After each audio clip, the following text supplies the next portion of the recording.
到底是昏睡了多久？自己又在哪里？小刀感觉到头痛欲裂，这刺眼的灯光又是怎么回事？小刀慢慢起身走下床，他打量着这里的一切，自己到底是怎么来的这里？为什么自己一点记忆都没有？突然，腹部的疼痛把他从幻想中拉回现实。这里是医院，为何会在医院？医生、护士，有没有人在那？周围一片死寂，没有人应答。小刀决定走出手术室，他想看看这里到底发生了什么。可就在他准备要走出门的时候，常规节目已被切断，目前插播一条讯息，因为实验室的泄露，一种可以与核武器对抗的病毒在人群间传播。在我们已知的了解中，这种病毒传播速度快，被感染者全身疼痛，然后双目完全失明。这是一种最新的 X 病毒，请大家锁好门窗，避免与任何外人接触，也不要相信任何人，尽快搜寻物资，避免出现断水断粮的情况，尽可能多的寻找一些武器、氧气面罩以及医疗设备。目前使用任何武器都不属于违法行为。每到7天，我们都会告诉您最新的情况，请在收音机上收听，祝您好运。这是什么意思？为何要囤积物资？什么叫做使用任何武器都不属于违法行为？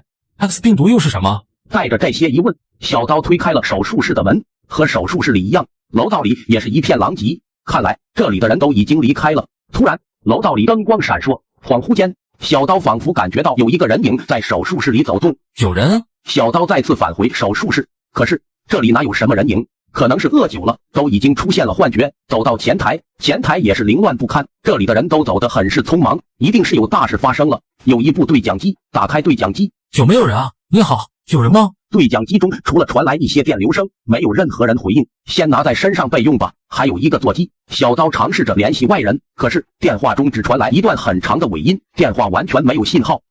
什么声音？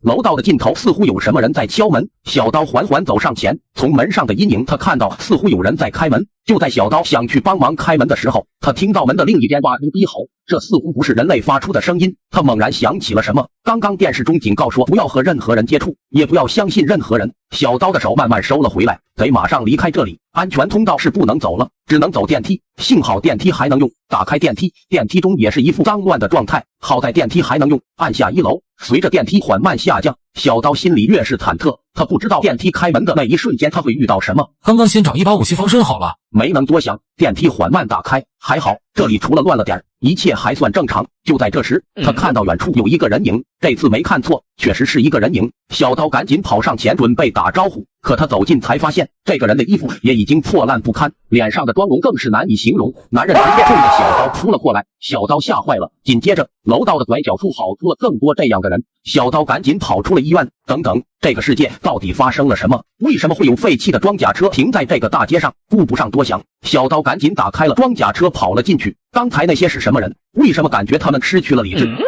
喂，还活着吗？你哪位？你能看到我吗？我可以，但有个坏消息，你已经被丧尸包围了。女孩举起枪，对准了小刀身后的丧尸。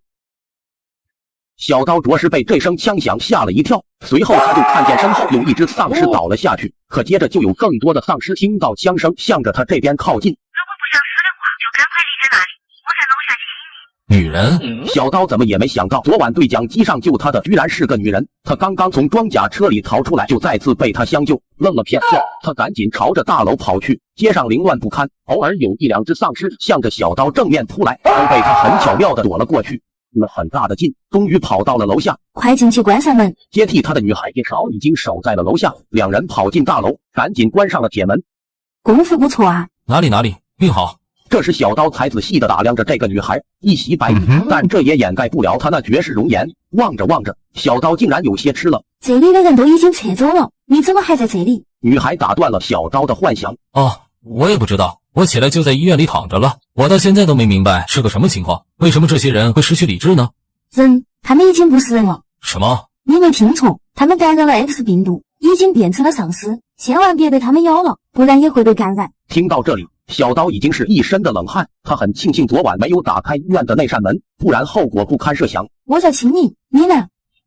叫我小刀就好了。两人又交谈了片刻，小刀觉得他现在的首要任务应该先找个防身武器。你这玩意挺好的，送我一把。你以为我是批发商啊？等这边安全了，到附近的监狱找一把成熟的武器。小刀只好暂时放弃了这个想法。现在两人的第一任务是把这里密封起来，毕竟只要丧尸看到丝毫的灯光或者听到微妙的声音，都会朝着他们这边走来。俩人在公寓里找了些木板，先把破烂的窗户封了起来。看来这2天只能等尸潮退下后才能离开了。白天的丧尸并不是非常的活跃，小刀觉得得先找到补给品才是最重要的。没有吃的还能说得过去，可如果没有水，他们恐怕连3天都难以维持下去。可找食物的这种事情又怎么能让一个女孩子来做？小刀决定先去找点食物，青宁负责防守。说实话，来到外面，小刀就有点后悔了。这里的丧尸也不少，可他只能硬着头皮上了。如果这样回去，那岂不得被青宁笑死？终于躲过了所有的丧尸，小刀找到了一个超市，这里居然如此的完整，完全没有被抢过的痕迹。看来接下来他们不用再为以后的日子发愁了，必须得拿一些有用的东西。拿了1桶水，得拿保质期长、高能量和一携带的食物，压缩饼干就不错。然后顺带拿了一些面包。就在小刀准备要离开的时候，他看到了不远处货架上的无人机，这可是个好东西，可以借助这玩意寻找周边的幸存者。等他再次出来的时候，天色已经很晚了，得赶紧赶回去。小刀按照原路返回，可就在他刚刚走进房间，就发现青宁面色沉重。等等，为什么会有警报声？是附近的丧尸触发了汽车的警报，如果警报一直持续下去，只会引来更多的丧尸。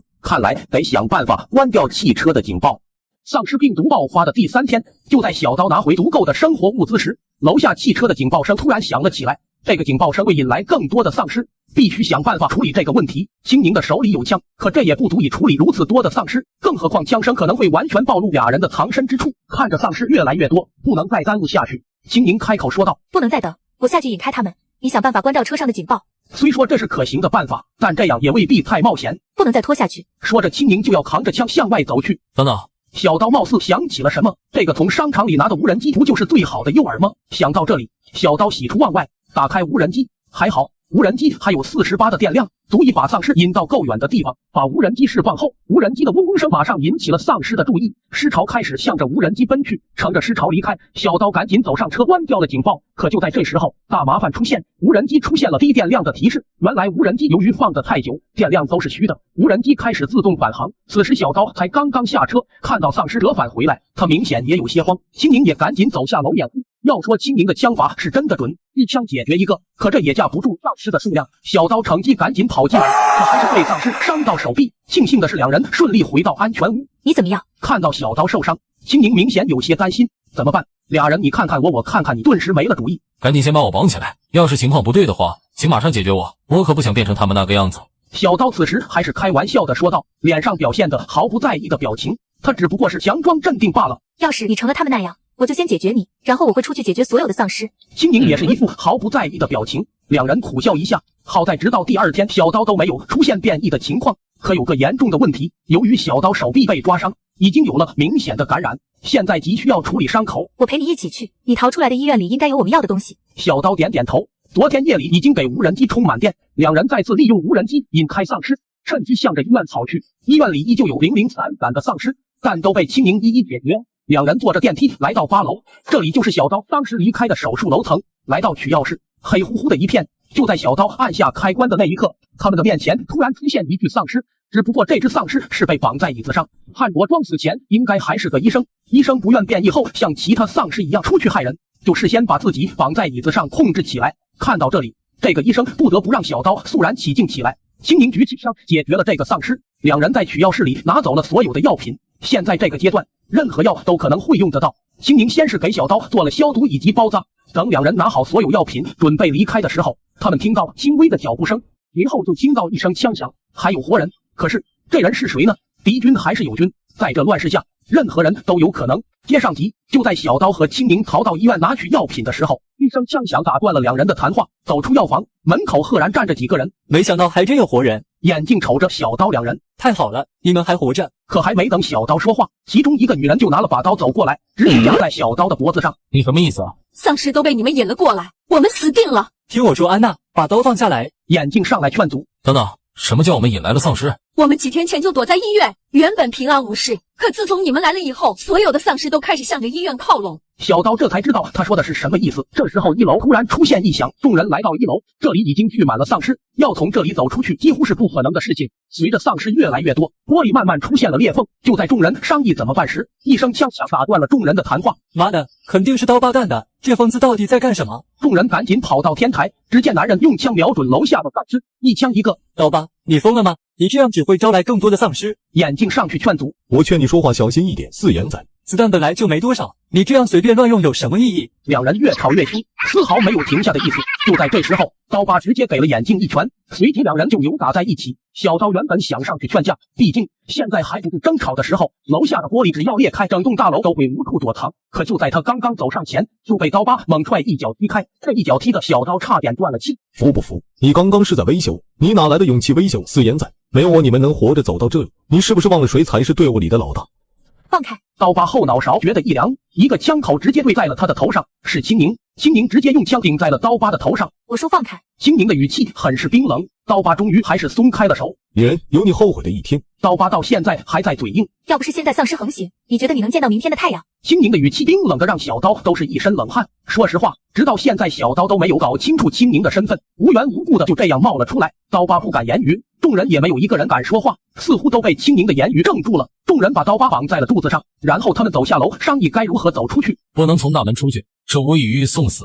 走下水道怎么样？可谁又能确定下水道里有没有丧尸呢？众人来到下水道洞口，如果那里也有丧尸，这无异于把自己送到他的口中。众人看着这黝黑的洞口，陷入了沉思。可这里是现在唯一通往室外的出口，他们之前已经检查了好多遍洞口，可没有一个人敢进去，没人知道那里面到底有什么。我走第一个。这时候青宁再次站了出来，似乎毫无畏惧。不行！小刀和四眼异口同声。小刀是怕青宁有危险，而四眼却说道：我见识过你的枪法，没有人比你更适合留在上面保护这里。听到这里，青宁也妥协了。刀哥，我和你下去。小刀点了点头，就这样走了进去。青宁还想说些什么，但望着这黑黝黝的洞口，最终还是没能张开口。而小刀俩人还能顺利的返回吗？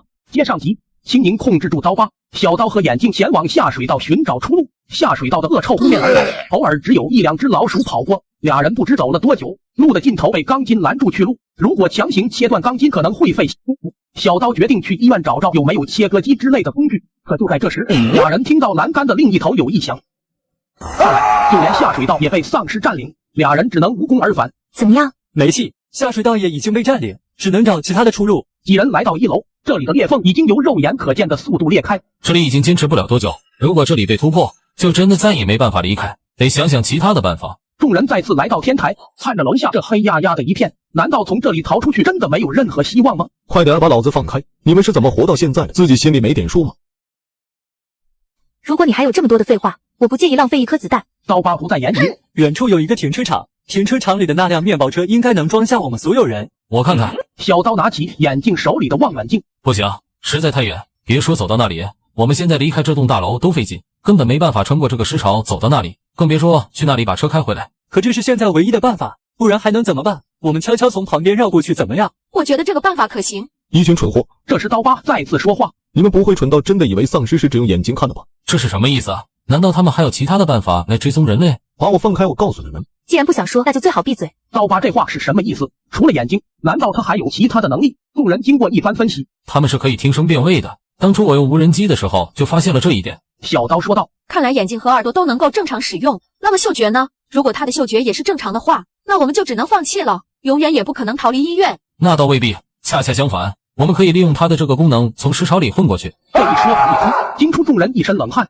从这尸潮中混过去几乎是不可能的事情，可这貌似是现在唯一的办法。几人再次来到取药室，这里正好捆着一个已经死去的丧尸，只要把身上的血液抹在身体上，就有可能躲过丧尸的嗅觉，从尸潮中混过去也不是没有可能。还是我和你去吧，刀哥。青宁小姐，麻烦您掩护一下，万一出现了纰漏，您可以在楼上掩护我们。还是我和你去吧。青宁有点不放心小刀。不行，怎么可能让你一个女孩子冒险？这里又不是没有男人了。只见安娜身后的长毛脸上一阵红一阵白，等几人再次从取药室里出来，小刀和眼镜的身上已经沾满了恶心的味道，到底能不能蒙混过去，这全都要看造化。准备好一切，小刀和眼镜朝着尸潮走去，远处的丧尸也已经盯上了两人，慢慢向着小刀二人靠近。小刀和眼镜混入丧尸群，因为身上有丧尸的血迹，俩人混在丧尸群里貌似并没有被发现，可眼镜现在却很慌，此刻有一只丧尸在他的身边嗅来嗅去，貌似已经发现他们就是人类，眼镜真的慌了。老哥，我怎么感觉我身后的这只已经发现了我们？别说话。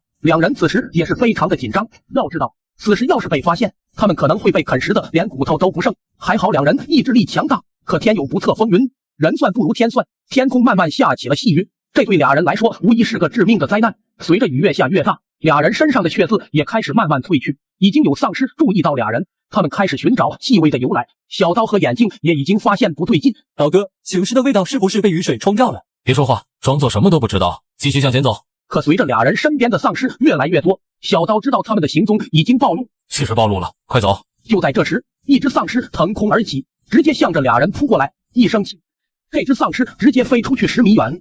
是青宁，青宁早已经做好了开枪的准备。快跑！随着小刀说出这句话，眼镜赶紧跟在小刀的身后，俩人一路奔跑，一路躲避。青宁尽可能的狙击离老刀俩人最近的丧尸，费了9牛2虎之力，终于跑到了停车场。可停车场的大门紧闭，现在也管不了是不是有保安在看大门了。俩人从铁门一跃而过，这铁门正好可以阻拦丧尸一阵子。拿到钥匙，俩人赶紧开车逃离了停车场。可医院的大楼下已经聚满了丧尸，这时候过去无异于送死。小刀只好把车开到了汽车售楼处，叫开一辆车，打开警报，尽量朝着丧尸多的地方开，引开他们，我去救其他人。警报声引起了丧尸的注意，都朝着眼镜赶了过去。小刀赶紧让青宁等人下楼，顺便还交代长毛解开刀疤。青宁和安娜走下天台，而长毛却走到了刀疤的面前，赶紧放开我！怎么现在知道求我了？你不是这个队伍的老大吗？那你就继续在这里当老大吧。说完，长毛冷笑一声就离开了这里，留下了刀疤一人在天台。众人趁着丧尸离开，赶紧上了车，而刀疤依旧被控制在天台。也许几天以后，长毛就会为自己的这一行为后悔。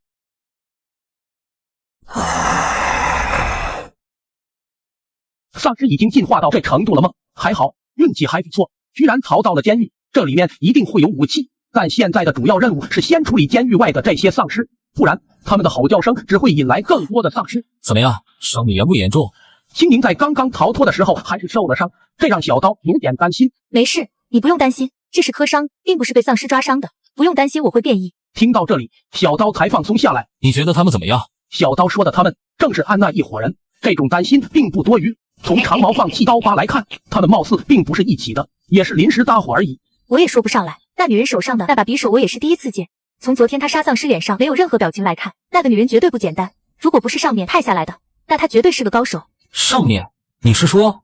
我也不确定。如果她真是 X 公司派下来的，那对我们很不利。时间拖得越久，就会越麻烦。先把她留着观察几天，如果她做出什么出格的事情，我来找机会解决掉她。好，那个胖子你怎么看？胖子看起来人畜无害，但从他出卖刀疤来看，这种男人也绝对不能留在身边。太好了，老哥，我在监狱里发现了大量的武器和弹药，数量多得数不胜数，足够我们用1年的。眼镜的出现打断了两人的谈话，青宁赶紧给小刀挤了挤眼。要说这3人里藏得最深的，莫过于这个戴眼镜的男人。和小刀去下水道探查敌情的时候，就显得很是从容不迫，好像完全不担心下水道里究竟有什么。一起去停车场拿车的时候，更是毫不犹豫。路上虽说表现得唯唯诺诺，但这样拙劣的演技还真是考不了任何一校。小刀明白青宁的意思。行，那就先这样，我和眼镜下去看看武器，你也别硬撑，觉得不舒服了就下来休息休息。好。青宁笑了笑，对于和青宁相处的这几天来说，小刀还是比较放心的。虽说对他的身世比较好奇，但即使不能成为最好的朋友，也不至于成为敌人。至于其他人，那就很难说了，这些人不得不防备。还有多久？马上到了，老哥。对了，你和那个胖子以及安娜认识好久了吗？不久，我们也是末日来临后在路上认识的。至于他们的身世，我是一概不知。眼镜笑了笑。小刀没有说话，两人沉默了片刻。到了，刀哥，你看。就在眼镜打开铁门的那一瞬间，小刀傻眼了。你怎么样？好点了没？妈的，被这狗日的袭击了！他们人呢？已经离开了。他们3人都离开了吗？对，走的时候还破坏了这里的安保系统，我们也得赶紧离开。丧尸马上会攻陷这里。能去哪里呢？只能去死亡监狱。死亡监狱？这是哪里？就是这所监狱。在这里，那岂不是等死？这所监狱并不是我们想象的这么简单，这是陌生人寄给我们的卡片。卡片上赫然刻了一串数字 ，ID 6911，这是什么意思？你醒了。一个中年男人闯了进来，男人看起来很是魁梧，一看他的阅历就不简单。你是？叫我老何就好了。对了，你们也是按照坐标找到这里的。坐标？什么坐标？我们是逃难到这里的。哦，这里有个地下入口，你们进来这么久，应该没发现吧？没有，我们也是进来不久。那就一起去找找吧。众人一番寻找，终于找到了入口。入口门上的右侧有一个和卡片上相同的图案，小刀直接贴了上去。身份验证成功，即将开启。我们进去吧。这里是一个通往地下的梯道，梯道里光很弱。老何一边走一边观察着小刀身后的女人，一头银色的长发，在漆黑的梯道里尤为显眼。虽说青宁面无表情，但还是给了他一种极度危险的感觉。青宁也注意到了老何的细微动作，他已经做好了随时动手的准备。这位妹子，我叫老何，不知您怎么称呼？叫我青宁就好。青宁没有多说，老何也不敢再言语。终于，三人走到了尽头，一共1024个台阶，一个台阶20公分，也就是说，我们现在在地下200米的位置，这里氧气充足，应该有一个大型通风口。门上有一个和刚刚一样的标志。就在小刀再次把卡片放上去验证时，却被老何叫住。等等，老何直接掏出了一把枪。小刀愣了一下，他没猜错，老何身份果然不简单，应该是个雇佣兵。青宁这时候也拿起了枪，做好了准备。电梯打开，并没有他们想象中的危险。这时又是一部电梯，三人走了进去，大概10分钟左右，电梯终于停了下来。打开门的一瞬间，三人傻眼了，这里居然是一个地下基地，而且这里不只有他们，这里的人手一把枪，都在挤着，好像在办什么业务。后面的别挤啊，排队不好吗？大概半个小时左右，终于轮到了小刀三人。你好，欢迎来到死亡监狱，请出示您的磁卡。你们3个一起的？是的。好，你们可以自己组成队伍，也可以各自挑选其他队伍加入，你们选哪一种？青宁肯定是要和小刀在一起的，我们创建队伍。老何也是比较信任他身边的2人。好的，请将您身后2位的磁卡给我。2人把卡递了上去，老何是5707，青宁是3350。请为你们的队伍命名。小刀愣了一下，就叫落日余晖吧。你们的房间在2层 A 区003号房间。根据房间号，三人很快找到了对应的房间。你身边能有这样的高手给你做保镖，你的身份就一定不简单。哦，你知道他？小刀兄弟难道还不知道这个女人的来历？这是丧尸围城第9天，小刀3人找到了死亡监狱，并且顺利报名，管理给3人分配了宿舍。老何，你是雇佣兵吧？小刀兄弟好眼力啊，就因为我这身衣服吗？那也不至于，从你的言行举止来看，你即使不是个雇佣兵，那也一定不是个普通人。老何笑了笑，小刀兄弟呢？你看起来也不简单。我吗？我就是个普通人，在这末世下能活到现在，全都是侥幸。侥幸？小刀兄弟谦虚了，你看起来可不是普通人，单单你身边能有这样的高手给你做保镖，你的身份就一定不简单。哦，你知道他？我也只是猜测。老何悄悄俯身过来，他可不想惹恼青宁这样的女人。难道小刀兄弟还不知道这个女人的来历？我也是被他救的，至于他的身世，我还真是一概不知。上次我不小心看到他后脖梗上的纹身，那个标志我只在一种雇佣兵兵种上发现过。哦，那是什么兵种？听到这里，我马上来了兴趣，毕竟和青宁在一起了数十天，到现在也不知道青宁的来历。虽说他对自己并没有做出出格的事情，但对于青宁的突然出现，我还是比较好奇的。你听说过北极湖雇佣兵团吗？北极湖雇佣兵团，这是个什么组织？听到我对北极湖雇佣兵团一无所知，老何直接翻了翻白眼。大哥，这么恐怖的女人待在你身边这么久，你居然对她一无所知？你就别绕弯子了，你就说说这北极湖兵团到底是个什么组织？可，老何清了清嗓子。那你知道黑水组织吗？哇，这个组织我知道的。这个雇佣兵组织不听命于任何一个国家，他们为经济利益是从。简单的来说，就是谁给他们更多的钱，他们就给谁卖命。这个组织的成员都是有着军事背景的退役军人，而且他们训练有素，再加上大多都不畏惧死亡，这也让很多小军团都忌惮这个组织。我说的眉飞色舞，还沉浸自己的国学中。可这时我突然发现，老何怎么有点嘚瑟了起来？他在装什么？等等，莫非你就是？对的，我就是这个组织的成员。虽说你说的有些夸张夸大其词，但我们组织还是有些嚣张的资本的。可是既然你已经隶属于这个组织了，那你为何又会对青宁有所忌惮呢？听到这里，老何又马上怂了下来。看来你对黑水组织有所了解，对北极湖雇佣兵团是一无所知啊。我点了点头，算是默认了。其实我对这个组织的实际情况也不太了解。说着，老何也不好意思的挠了挠头。你他奶奶的，卖了这么久的关子，是在玩我呢。听到这里，我肺都要气炸了，白墨迹了这么久。你先别生气啊，我只知道这是一个非常神秘的组织，他们的队伍全世界也不足40人，但你千万别小看这40人，他们可有着其他雇佣兵团无法撼动的地位。关于他们的信息少之又少，而且你知道他们的实际工作是干嘛的吗？我摇了摇头。他们主要是以猎杀别的雇佣兵组织为主，所有的雇佣兵组织都把他们视为敌人。听到这里，我终于知道，就算老何这样的雇佣兵都为何要忌惮青宁了。可是这样恐怖的人物又为何会出现在这里呢？看着青宁，我突然觉得有点不可思议了。警告，系统检测到继承人身份，唐门武器库即将开启。继承人？唐门武器库？什么意思啊？谁是继承人？就在我们三人还在疑惑的时候，身后的暗格居然升了起来。武器怎么会是一把刀？现在丧尸成群，都以热兵器为王，直接给我一把机枪巴雷特不是更直接？怎么会出现一把刀？这把刀的出现，一股萧杀意从刀鞘上传出，让我们三人都慌了神。老何首先冲了上去，让我来看看这是个什么玩意。可就在老何刚刚把手放在刀把上，一股电流直接把老何推出3米远。你去试试。青宁这时候劝我，我可不敢，刚刚老何被电成那样，我可不想当第二个。系统说了，我们三人中有一个是继承人，虽然我不知道这继承人是什么意思，但应该不是坏事。既然老何不是继承人，我也肯定不是，那一定就是你了。你去试试。听完青宁的分析，我倒觉得还挺有道理，怀着忐忑的脚步走上前。就在我刚刚把手放在刀把上，手指传来一股刺痛，接着一股电流瞬间充满全身，然后我就失去了意识。等我再次醒来的时候，已经到了夜里。嗜血唐刀认主成功。听到系统说出这8个字，我彻底懵了。请问继承人是什么意思？您是唐门继承人，这是唐刀的滴血认亲，你已经被唐刀选中，除非继承人死亡，否则任何人都不能拥有唐刀，也不可能拿起唐刀。好家伙，这不就是雷神的锤子吗？不过相比锤子，这把刀看起来就帅气多了。对了，除了只有我能拿起这把唐刀以外，这把唐刀还有什么用处？暂时毫无用处。什么？我惊了，那我还不如拿个木棍好使呢。我以为能御刀飞行呢，瞬间对这唐刀没了兴趣。唐刀的潜力无人知晓，它已经被封印了500多年，之后的作用需要您慢慢了解。顺便提醒一句，死亡监狱不只有你们一个团队，监狱暂时收纳3784人，几乎都是3至4人一个团队。请记住，你们都处于死亡监狱，但不意味着这些人都会和你和平相处，可有一个硬性规定，监狱内不可动手，否则直接逐出安全区。懂了，我们现在不只要防止丧尸进攻，还要防止监狱里的其他人偷袭。那在这里生存有什么条件吗？当然，系统会分配任务，抢到任务并且完成任务将会获得生存点，生存点可用来兑换安全屋使用的电力以及食物。记住，兑换点不足时将会被赶出死亡监狱。警告！警告！大量丧尸进攻监狱！大量丧尸进攻监狱！丧尸对死亡监狱发起总攻。就在这时，系统突然冒了出来，请堂主接受任务，击杀一只异阶丧尸即可解锁唐刀隐藏功能。好家伙，原来击杀丧尸即可解锁唐刀的其他功能。那对不起，这只落单的丧尸只能拿你练手。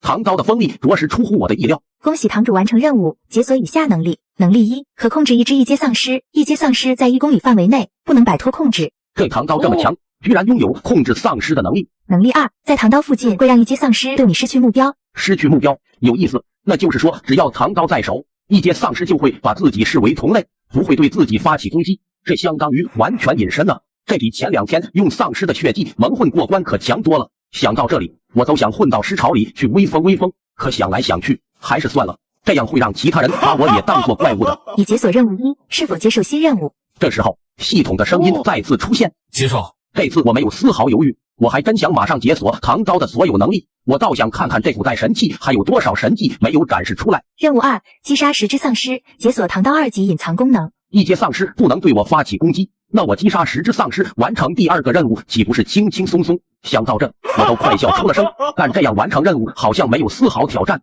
我得试试刚刚解锁的控制丧尸技能。说着，我就对眼前的一只丧尸进行控制。果然，被控制的丧尸看起来明显没有其他丧尸那么狂躁。接着，我指挥他对其他丧尸发起进攻。看到被控制的丧尸，我惊呆了。这只丧尸完全按照我的指令照做，只不过这速度也太慢了，磨叽了半天才干掉一只丧尸。就在他要对第2只丧尸发起进攻的时候，突然就倒了下去。再仔细一看，他已经被干掉，而解决他的是一只2阶丧尸。2阶丧尸似乎拥有更高的智慧，不止如此，他们似乎也拥有更快的速度。这下难搞了，以我现在的身手，还真不一定能干得过他。更何况，现阶段解锁的唐刀能力也只对1阶丧尸管用，对于更高智慧的2阶丧尸是完全不管用的。现在千万不能冒进，不然唐刀没升级，反而把自己搭进去。看来只能等这只2阶丧尸落单之后，悄悄干掉他。虽然丧尸的数量不少，但死亡监狱的安保也不差。丧尸半天再也没有推进，2阶丧尸似乎也嗅到了危险，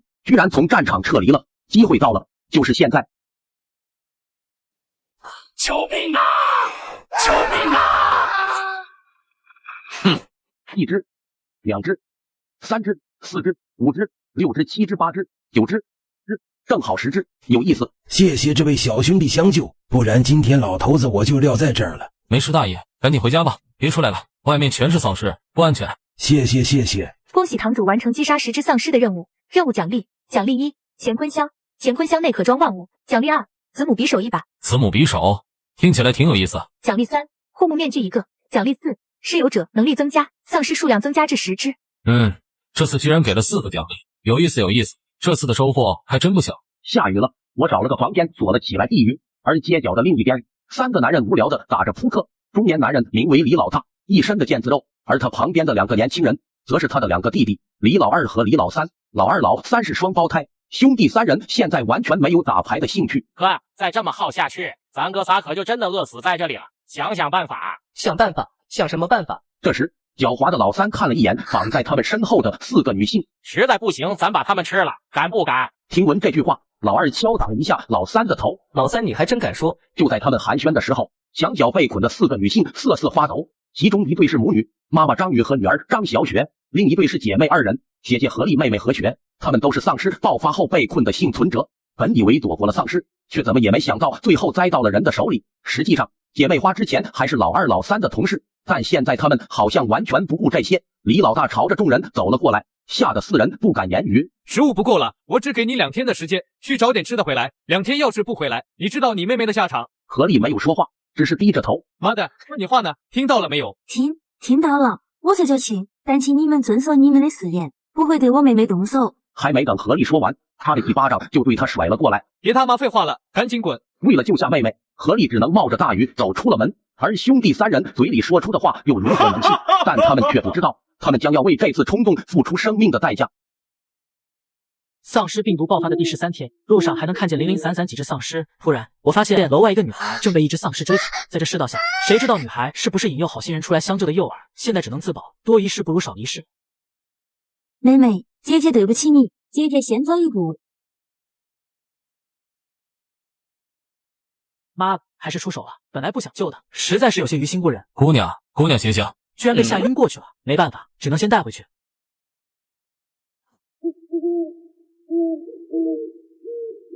你醒了啊？几点了？我睡了多久？今天走起。女孩看起来很紧张，她很害怕自己睡过了时间。李老大只给了自己2天的时间，如果不能按时回去，妹妹一定凶多吉少。别着急，你只是睡了2个钟头而已。是你救了我。我点了点头，谢谢。我叫何丽，13中学的一名老师。是吗？我正好是那里的学生。2人寒暄了片刻，何丽原本想把自己的遭遇告诉我，然后让我帮她救出妹妹，可她想了片刻，还是放弃了。一个中学生又能做什么呢？没有过多的话题，我就去睡了。夜晚睡得很好，可刚刚到凌晨6点，何丽趁着我不注意，拿着我仅剩的食物跑出了大楼。对不起，真的对不起，我也没办法，只有这样我才能救下我的妹妹。也许在何丽看来，偷走我的食物是最好的解决办法，可她却不知道，对于突然出现的一个外人，我是留了几百个心眼。回到妹妹身边，李老大等人吃着丰盛的食物，突然李老大话锋一转，说这些东西你是从哪里弄的？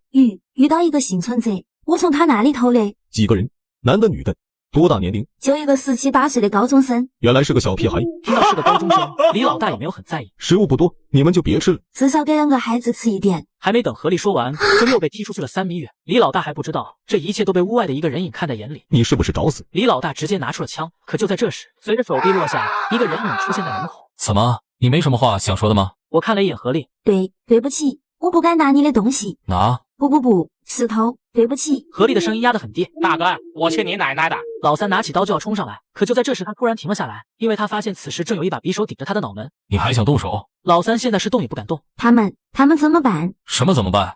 我和他们又无冤无仇，只是不该我来动手。不过作为过来人，我建议你们最好把他们宰了。何丽慌了，能不能不杀人？可以，那你和他们3个商量商量，我走了以后能不能保证不再欺负你们？何丽翻了翻白眼，怎么可以这样？他明显有些委屈。当然，如果没人愿意动手，我也愿意做这个恶人，可这样对他们以后的生存没有任何帮助。哎，那就我来动手吧。等等，一个稚嫩的声音传了出来，我来可以吗？丧尸爆发的第14天，就在我们还在避难所的时候，一架直升机从地面飞过楼顶。有人吗？这里还有幸存者吗？听到外面的叫喊，我们赶紧跑了出去。只见直升机上下来4个男人，似乎全是救援人员。恰巧有一个还认识我，正是我们的副班长李伟。这家伙可是个心眼很坏的人。高中时因为我的异性缘太好，就一直看我不顺眼。他家里很有钱，爷爷又是当地的首富。没想到这家伙现在竟然当起了救世主的角色。看到5人中有2个人竟然是自己的同班同学，这2个人正是我和何雪，我就知道这家伙要装起来了。太好了，你们都活着。原本很讨厌李伟的何丽，现在却莫名激动。李伟同学，你是来救我们的吗？当然了，我爸弄了个避难所，那里绝对没有丧尸。李伟一脸的自豪。话说这段时间你们是怎么过来的？何丽把我们的经历和李伟完完整整说了一遍。哦，这样啊，我明显从他的眼里看出一丝不快，应该说是不爽。得知我救了这4女，他心里明显有些不快。我刚刚看到上面有3个人的尸体，我想问问是你们谁干的？李伟突然变了表情，4女明显被吓了一跳。李伟同学，那4个人都是人渣，我们这样做也属实无奈之举。即便如此，那也不能杀人。我就想知道是谁干的。这不是明知故问吗？3个男子那么明显的刀伤，除了我还能是谁？是的，当初何小雪想自己动手，可这样的事情我不可能让一个孩子来做。你没猜错，这确实是我干的。意思是你承认了？废什么话？那就不好意思，小刀同学，我没办法让一个杀了人的危险人物去庇护所，这也是为了其他人的安全。等等，李伟同学，可他这样做事……何丽还想说下去，被我拦了下来。大哥哥，求求你带小刀哥哥离开好不好？何小雪眼泪汪汪，看着何小雪求情，李伟有些难堪。这样吧，看在这孩子的面子上，我可以给你这个机会，但有个要求，你去了那里必须做出承诺，全部听我指挥。原来如此，我说怎么这么好心？太好了，小刀哥哥，我们可以一起去了。看着小雪稚嫩的脸庞，我蹲了下来。哥哥还有别的地方要去，哥哥就不和你们一起去了。去了那里一定要听妈妈的话哦。这句话让所有人一愣。等等，小刀，你别赌气犯傻啊！李小刀，你别怪我没给你这次机会。我摆了摆手，转身就要离开。小雪又哭又闹，可她却被妈妈拉得很紧。所有人都在喊着让我回来，可只有小雪一人做出了行动。看来在他们的眼里，我还是那个危险分子吧。看我下定了决心，他们只能离开。怎么说呢？倒也不是难受，可心里还是那么空落落的。控制了10个丧尸，走在这无人的大街上。丧尸爆发，整座城市成了人间炼狱，而我却能在唐刀的庇护下不被丧尸攻击，散漫的行走在这尸潮当中。今天是丧尸爆发的第15天，送走了何丽4人，我又成了孤家寡人，无所谓了，他们反而会影响我拔刀的速度。就在我还在想象的时候，意外发现不远处的一点小骚乱，是一个8、9岁的丧尸小男孩，此时他正把一块生牛肉往嘴里塞，那场面看得我是相当恶心。可就在这时，一只壮汉丧尸过来抢。小丧尸当然不肯交出来之不易的食物，他趴在地上加速咀嚼，但壮汉丧尸又岂肯善罢甘休，抢夺中直接扯下了小丧尸一条胳膊。但即使是这样，小丧尸也不肯交出食物，明明已经不是人了，明明都已经变成了丧尸，可这种内部之间的斗争依旧是永无休止。眼前的这一幕让我感到恶心，虽然因为唐刀的缘故，我被丧尸们当成同类，可我还是很清楚自己和他们之间的区别。就在我要离开时，叮，任务发布，尊老爱幼，杀死壮汉丧尸，奖励搜寻到表妹位置。表妹，我眼前一亮，在这末世下，如果表妹还活着，那也非常不错，至少她不会背叛我。我拔出唐刀就冲了过去，随着一声惨叫声，壮汉丧尸倒下。至于这个小丧尸，我是完全没有兴趣，小家伙依旧沉寂在自己的世界中，角落里除了小丧尸咀嚼声再无其他。叮，任务完成，提供表妹所在地址，白林县南光3路314号独栋别墅。那就是隔壁县，妹妹就在那个县，还好离我不远，可走路过去也不近。我找了一辆摩托车，这样就快多了，差不多10分钟左右，终于到了白林县。这里的路两边长满了杂草，时不时的还能发现一些骷髅，看情况应该是事变第1天就出了事的。我得先找到表妹，看这坐标应该就在这一块，这还真是个有钱人才住得起的别墅，平时一定有不少的安保人员，而现如今也已经彻底荒废。这里看起来荒废了这么久，表妹不是已经遇害，就是早已经去了别的地方。在别墅里转了一圈，终于来到了一个粉色的房间，房间里的墙上到处都是最近很活跃的一个流量明星的海报。呵呵，现在这明星可能还想着如何逃命呢，钱多又有什么用？此时墙上的一张照片引起了我的注意，一对长相平平的中年夫妻，一个漂亮女孩，还有一个小胖子，看来这女孩就是表妹了。话说我们已经10几年未见了，表妹一家人是否还活着呢？桌子上有一封信，哥哥亲戚。这个哥哥十有8、9不是自己，应该是那个小胖子。信上内容不多。哥，你啥时候回来呀？我和爸妈都等你2个月了，家里的粮食已经吃完了，外面有好多丧尸，我们很担心你，你要是能回来就好了。今天爸爸的朋友来接我们了，听爸爸说我们要去北边的庇护所，庇护所在 P 城，如果你看到了这封信，一定要来 P 城找我们。2020年4月6日，妹妹黑羽。看来小胖子自从出去以后一直没有回来，他是去了别的地方，还是已经遇害？我把信封重新放在桌子上，如果小胖子回来，可以很容易看到。P 城吗？眼前的这只壮汉丧尸明显是一只3阶丧尸，一阶丧尸在3阶丧尸之面前完全不值一提，而此时这3阶丧尸就在我的门口。虽说我现在拥有唐刀控制丧尸的能力，可这也只能控制杀伤力不强的1阶丧尸。上次不杀死3阶壮汉丧尸，完全是因为壮汉丧尸饥饿难耐，在毫不知情的情况下才偷袭成功。可此时如果真和他硬拼，我完全不是他的对手，这可怎么办？壮汉丧尸越靠越近。还好，这门足够结实，应该是表妹一家人躲避丧尸的时候安装的防盗门，没撞几下，壮汉丧尸就离开了。我也得赶紧离开这里，倘若碰到更高阶的丧尸，我可能就交代在这里了。我得想办法去 P 城。表妹现在完全不知死活，可就算只有1%的可能，我也得找到她。系统，告诉我 P 城的位置。对不起，权限不足，系统暂时不具备提供地图的能力。妈，还有这一说，那我该怎样才能去？告诉我，附近有几只1阶以上的丧尸。对不起，权限不足，暂时无法提供附近丧尸的阶数以及数量。这没有办法，只能走一步看一步了，得先想办法离开这里。这里不是安全之地。可就在我刚刚走到摩托车前，就被刚刚门口的那只3阶丧尸发现。妈的，真晦气！每个弱智电影都能遇到的片段，还真能被我遇到。越是着急，越是打不着。我赶紧控制3只异界丧尸对这只3阶丧尸进行骚扰，可1阶和3阶的能力差距实在太大，可以说完全不是对手。刚刚跳上去就被甩出10米远，不行，得我上了。上之前我控制一只丧尸继续给摩托车打，我拿着唐刀就冲了上。果然不行，实力差距太悬殊，没有升级的唐刀几乎对壮汉丧尸构不成威胁，2、3回合我就败下阵，得赶快离开这里。刚好这只丧尸给摩托车打着了，我跳了上去，趁着1阶丧尸拦住壮汉丧尸的片刻，我加油门就离开了阵。随着我和3阶丧尸的距离越来越大，终于逃离了这个鬼地方。看来现在快速升级唐刀才是我的重中之重。叮，任务发布：解救天台的女孩，奖励解锁 P 城区域地图。太好了，这正是我需要的。丧尸爆发的第17天，昨天夜里刚刚从3阶丧尸的手里侥幸逃脱出来。为了得到表妹所在地的地图，我得按照系统的指令去救下天台的一个女孩。警告！警告！有3个人类正在接近被救对象，被救对象受伤或死亡，任务都将失败。什么？我得赶紧过去。现在这个世道，别说是丧尸，就是人类也没有多大可信度。赶紧，胖子，快锁上门！2男1女逃上天台，巧了，我要救的女孩也在这个楼顶。胖子，这个门能维持多久？维持不了多久，这里就会被攻陷。那就别说废话了，想想办法呀！就在他们争吵的时候，绿毛突然发现了远处的这个女孩。妹妹，太好了，你还活着！原来绿毛就是来这里找妹妹安然的，正好4个人，哥哥绿毛，妹妹安然，一个胖子，一个过气网红，4人没一个有办法逃离这里。真不知道救这个废物有什么用，害我们也被堵在天台，现在怎么办？小网红咒骂加埋怨，听到有人骂自己妹妹，绿毛有些不乐意。你他妈说什么呢？我说我要救妹妹，是谁死缠烂打要跟着？被困了，你知道害怕了，早干嘛呢？还没等绿毛说完，胖子啪的一巴掌打了过来。我们大姐还轮不到你来教训。妈的，你个舔狗，你敢打我！绿毛翻起身就和胖子打了起来，场面完全不可控制。安然想让李娜劝俩人，可李娜就站在旁边看戏，一动不动。就在他们打得热火朝天的时候，门突然被丧尸打开，7、8个丧尸跑了上来，俩人这才发现自己的处境，也停止了打斗。别看刚刚打得凶，看到丧尸跑了上来，俩人一个比一个怂，4人纷纷向后退，尖叫声被楼下的我听得一清二楚。4楼前面有一辆拖车，来不及了，我加大了油门。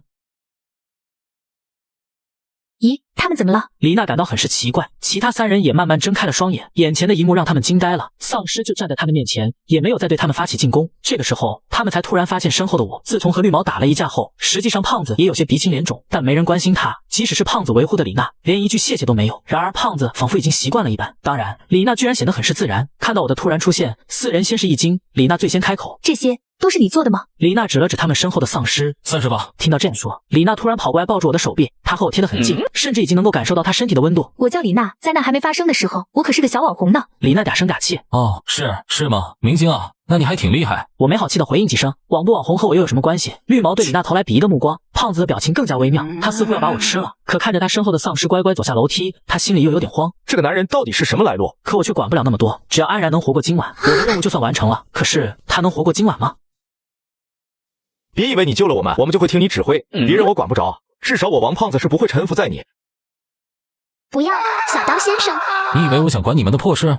别自作多情了。听着，你们所有人的死活和我没有任何关系。我只要保证他能活到明天早晨就行。至于你们，自求多福。此话一出，所有人都懵了，最懵的还属女孩安然，为什么会是自己？她保证从来没有见过我。可谁让系统安排给我的任务是保护她呢？只有完成这项任务，我才能获得 P 城的地图，这样我才能找到表妹并与她会合。咦，这附近怎么会有3阶丧尸的吼叫声？完了，他们就在楼下，而且这次还是2只。听好，你现在得马上和我走。至于你们，如果你们还想活着，就必须听从我的安排。当然，某些人如果有骨气还想留在这里，那我也不强求。还没等我说完，李娜就突然扑了上来。哥哥，我和你走。这嗲声嗲气的嗓音真是让人受不了。胖子看着李娜跟着我走了，自己也没骨气的跟了上来。怎么会有这么大的丧尸？这里居然会有2只3阶丧尸！别说话，惊动了这2位大神。今天谁也别想离开这里。我们一步一步向着城外移动，只要离开这里，一切都好说。可刚刚说完一切行动听我指挥，胖子完全不顾死活就冲了出去，而他明显被一只异界丧尸盯上，来不及了，距离太远，无法控制丧尸。胖子此时已经瘫坐在了地上，他咽了咽口水。刚刚倘若不是我的飞刀，他指定死在这里。如果你还要这样贸然行动，我不介意现在就让你留在这里。胖子已经吓得完全听不进我说了什么。可就在我们还在犹豫的时候，前面又怎么会有丧尸？这下完了，前后都有丧尸。被逼到墙角了吗？这真的是命中注定的吗？此时若是我一个人逃走，我能有90%的把握离开这里，可他们必死无疑，这也表明我的任务失败。等下次再找到表妹位置的线索，不知又在何年何月了。要是清明在，那就真的太好了呀。呸！乱想什么呢？上楼！眼看着3只3阶丧尸向我们包围过来，今天能否活着，一切都看造化了。丧尸病毒爆发的第19天，才短短19天，城市就已经变成了人间炼狱。偶尔有1、2辆陌生车辆从旁边路过，车上人明显看到这个男人被丧尸攻击，可他们却选择无视。哎，这就是末日。丁，完成任务，守护天台女孩至第2天清晨。奖励：解锁 P 城区域地图。打开地图，正好这辆火车可以把我送到 P 城，在那里我就可以找到表妹。真是不幸中的万幸，我怎么也没想到救到的这个男人正是火车司机。好了，我的任务完成了，接下来我们各走各的。听到我这样说，4人慌了。小刀哥哥，我们能继续跟着你吗？他们这是很清楚我的能力了，怎么这还真是把我当保镖了呀？不好意思，我还有其他的事情要办。就在我要离开时，那个小刀先生，我们能跟着你去 P 城吗？我保证，只要到了那里，我们绝不会再纠缠着你。其他3人也点头附和。我犹豫了，带着他们4个实在是太累赘，没有自保的能力也就算了，还经常给我惹出很大的麻烦，不能带，坚决不能带。可就在这时，丁，任务发布，护送安然去 P 城。奖励：唐刀附魔雷电麻痹效果，雷电效果可麻痹高自己2阶以内的丧尸5分钟。这样看来，有了这附魔效果，即使再遇到3阶丧尸，我也不会逃得那么狼狈。可我感觉还是被套路了。西龙，你这他妈纯属没安好心啊！这么喜欢当保镖，你自己出来护送不就好了？可这时候还哪里有系统的身影？妈的，看着这4人，说实话，我对他们并不感冒。可看着安然可怜兮兮的样子，我还是心软了。那就再送他们一程。算了，那就再送你们一程。可就在我们准备上车时，司机却不干了。我不要再上去，车上的乘客已经全部被感染，现在上去无异于送死。我不去。我会解决出一个干净的车厢，可你待在这里也会死，你自己考虑。即使听到这话，男人也没有答应的意思。看来不必在他可能不知道自己的潜力有多大。我控制一只1阶丧尸慢慢向他靠近。你究竟是人是鬼？看到我居然能控制丧尸，男人都有点傻眼了。你只要知道我是你惹不起的人就对了。我答应送你们过去。看来司机师傅还是挺善良的，他还是答应了。实际上他也只能答应。我处理了第2节车厢的丧尸，我们几人上了车。可火车刚刚走到半路，车厢内怎么会有3阶丧尸的吼声？等等，这不对，这不是3阶丧尸，难道是3阶以上的？如果真是这样，这趟死亡列车能否安全到达 P 城呢？妈的，这真是一个要命的赌注啊！你赶紧去处理了这个丧尸，他要是来到这个车厢，我们所有人都得死。什么？你又在教我做事？你好像没明白我的意思。我要保护的只有安然，至于你的死活，我是毫不在意的。小刀先生，你别听他的，你千万别去。听这个声音，这只丧尸绝不好对付。我笑着点了点头。这时我也差不多明白系统让我救下安然的原因了，可能正是他的善良吧。可是在这末世下，善良就真的是好事吗？你3番5次触犯我，你真觉得我不敢处理你这蠢货？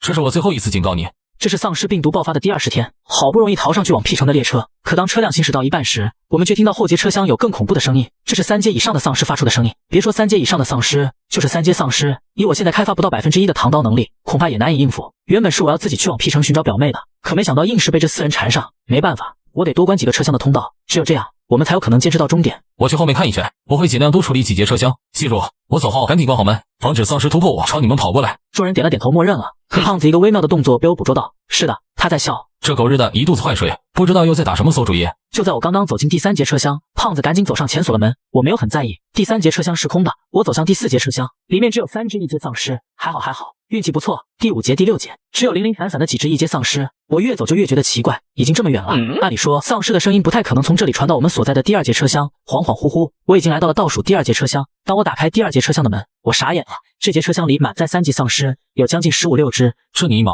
透过这节车厢的玻璃，我隐隐约约看到了最后一节车厢。这究竟是什么？这恐怖的身形真是让我惊了。得停车，这车不能再走下去。这个怪物到达 P 城注定会迎来一场腥风血雨。想到这里，我一步一步向后退，尽量不惊动这里的3阶丧尸。要知道，以我现在的实力，就算搞定一只3阶丧尸都不太可能，更何况还是眼前的这10几只。我一步一步慢慢向后退。该死！电视剧里经常出现的2B 剧情也能被我遇到。一只丧尸听到声响，突然转身向我走来。糟了，我赶紧向着前几个车厢跑去。可这只丧尸明显没有打算放过我的意思，费了9牛2虎之力跑到第3节车厢。开门，赶紧开门！我大声的呼喊，可他们却没有发出一丝声响。我透着玻璃望去，这狗日的，我早应该解决了他。安然和哥哥绿毛被绑着，李娜想要为我打开门。你疯了吗？你看不见他的身后跟着什么？可是没有他，我们都活不到这里。那你觉得放他进来，这只丧尸就会放过我们？李娜犹豫了，应该说她最终还是默认了胖子的说法。3阶丧尸直接起跳，我果然不是他的对手。这力道太沉重，没有丝毫的缓和，他再次跳了起来。我真的有点后悔了。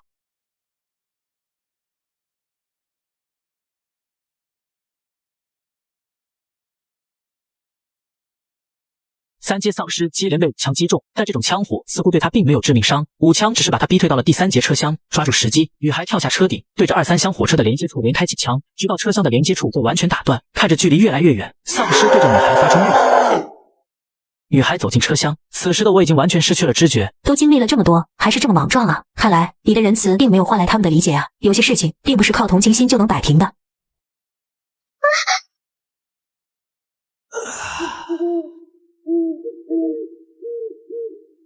还活着吧？我朦朦胧胧睁开双眼，这里是哪里？难道这里就是天堂吗？好像和人间也差不了多少吗？刚刚苏醒的我还有点迷糊。放心，有我在，是不会让你死的。青宁，你怎么在这里？我再不来，就你那两下三脚猫功夫，才有空闲站在这里说话。我尴尬的笑了笑，这次也确实是亏了青宁，要不然我就真的跪在这里了。对了，和我一起的那4个人呢？诺，我都已经整整齐齐的给你绑好。我走上前一看，好家伙，还真的整齐。看着他们，一种复仇的心油然而生。当初要不是他们关上车门，我也不至于沦落到如此不堪的地步。我拿出匕首就一刀斩了下去。当初绿毛和安然被胖子绑了起来，说明绿毛两人和胖子并不是一路人。李娜呢？对不起，只能说她还是那个自私的女人吧。原本我对她也没抱有多大的希望能够救我。至于胖子，哼，罪魁祸首就是你了。你要干嘛？我警告你，你可别乱来。我爸可是……你爸？这世道拼爹有用。来，我倒突然想听听你爸到底是谁。话说到嘴边，胖子却不打算说了。我记得我警告过你3次了吧？在当初救安然的高楼上，我就警告过你，不要试图挑衅我。到楼下，我警告过你，让你听指挥，可你依旧我行我素。在火车上，我警告你是第3次，你好像不怎么听劝啊！等等，你听我说，我也是被逼的，是他们安排我。胖子话说到一半，他突然起身，背对着我，貌似在向着别的地方喊：“不，对不起，我什么也没说，求求你们放过我！”我懵了，这是什么情况？这又是哪一出？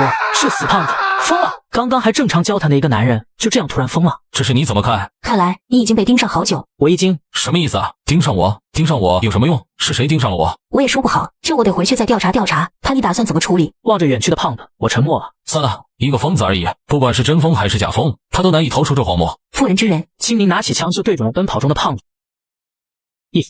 胖子腿部直接中枪。现在这个世道，你最好头脑保持冷漠与清醒。你以为现在丧尸才是威胁？你错了，很多曾经隐姓埋名的组织，借着这次机会已经重新出山。我希望你尽快收起你的怜悯心。说实话，我第一次看到青宁如此冷静，我都有点被镇住了。下一步你去哪？我送安然去 P 城，顺便在那里找到我的表妹。好吧，那就借此别过。你不和我们一起？丧尸已经进化，我得回组织一趟。现在我的子弹已经对他们构不成威胁。哦，暂回北极湖雇佣兵组织嘛。之前听老何简单说过青宁的来历，这世界上人数最少，却令其他雇佣兵团都闻风丧胆的雇佣兵组织。好，那到时候我们就在 P 城碰面。说完，青宁就驾车离开了。P 城，我们来了。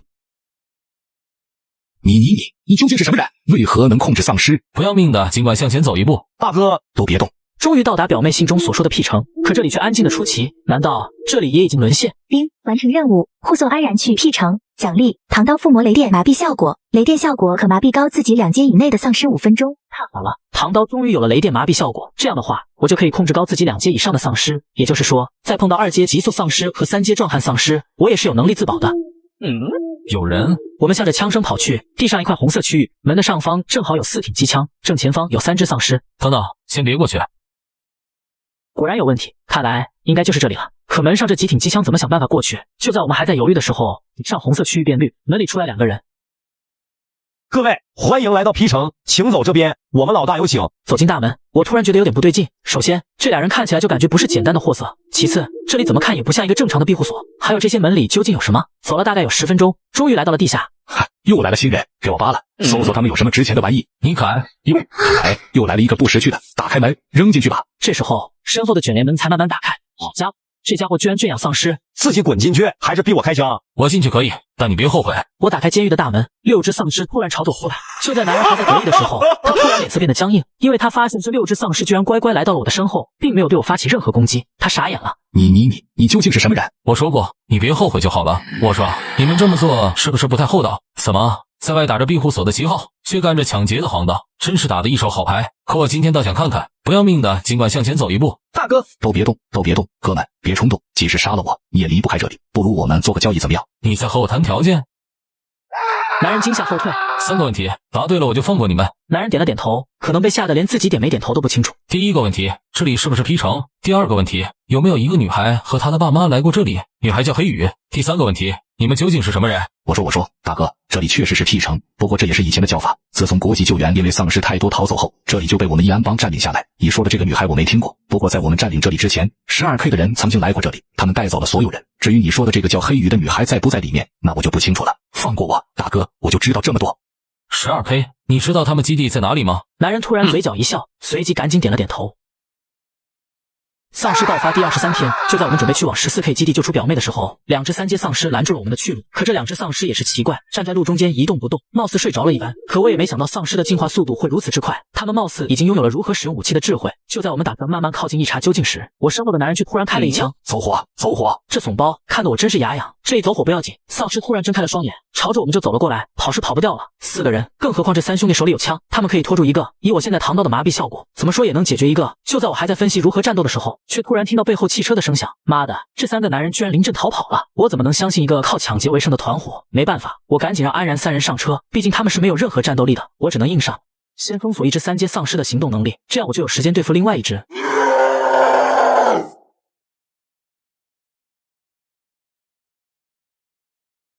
看来，自从上次唐刀升级了雷电效果后，已经能够对3阶丧尸产生实质性的伤害了。虽然费了不小的力气，还好总算解决了，还真是难搞。如果此时有3只3阶丧尸的话，我还真没办法对付，可能都已经砍在这了。恭喜堂主斩杀2只3阶丧尸，额外奖励提供1级庇护所所在地图。居然还有额外奖励，这可是我万万没有想到的。付出这样的代价，能够取得这样的收获，也是很不错。可看这个距离，似乎离我们也不太近啊。这3个人趁着我被丧尸纠缠逃离了这里，我突然觉得就是他们故意引我来这里的。刚好碰到丧尸，这黄毛的枪响也很是蹊跷。妈的，在这末日下，真是连别人的一个标点符号都不能信。算了，得先去庇护所把这3人安置好。小刀先生，您没事吧？我摇了摇头。实际上，在这末世下，身边能有可信任的人类伙伴相陪，也不是很孤单呢。开了1天1夜的车，路上只有零零散散的几只1阶丧尸。凌晨7点多，我们终于到了地图上所提供的位置。2座大山之间由3根铁链连接，铁链看起来已经生锈，看来这里也已经荒废了很久。可这里却不像是有人居住过的地方。怎么样，能过去不？3人虽说有些担心，但还是点了点头。这里是唯一的生路，不走这里，他们又能去哪里呢？山下就是万丈深渊，每个人都走得很是小心。走过这根铁链真的是经历了九死一生，好在4人都是平安走了过来。映入我们眼前的是一个山洞，山洞的洞口有一扇铁门，看起来貌似已经年久失修，很难想象这里当初是何人居住。但是进入第一个洞口，我们就已经不能再继续向前走了。这不就是一个山洞吗？系统，你给我滚出来！这就是你口中的1级避难所？1级在哪里？请问？就是一个破山洞。可这时还哪里有系统的声音？没事的，小刀哥哥，我们就住在这里吧。这里处于悬崖之上，一般丧尸都不可能过得了铁索桥，这里相对还是比较安全的。是的，小刀先生，就在这里吧。看到他们3人都认同了这里，那我也没什么可讲究的。既然大家都认同这里，加上你们要去的 P 城现在也不安全，暂时也没比这更安全的地方。但这里以后就是我们的根据地。我先说好，既然是同伴，之前列车上出卖同伴的事情，我再也不想看见。这话一出，李娜脸上一阵红一阵白。是的，我就是说给他听的，我可不想这样的事情再发生。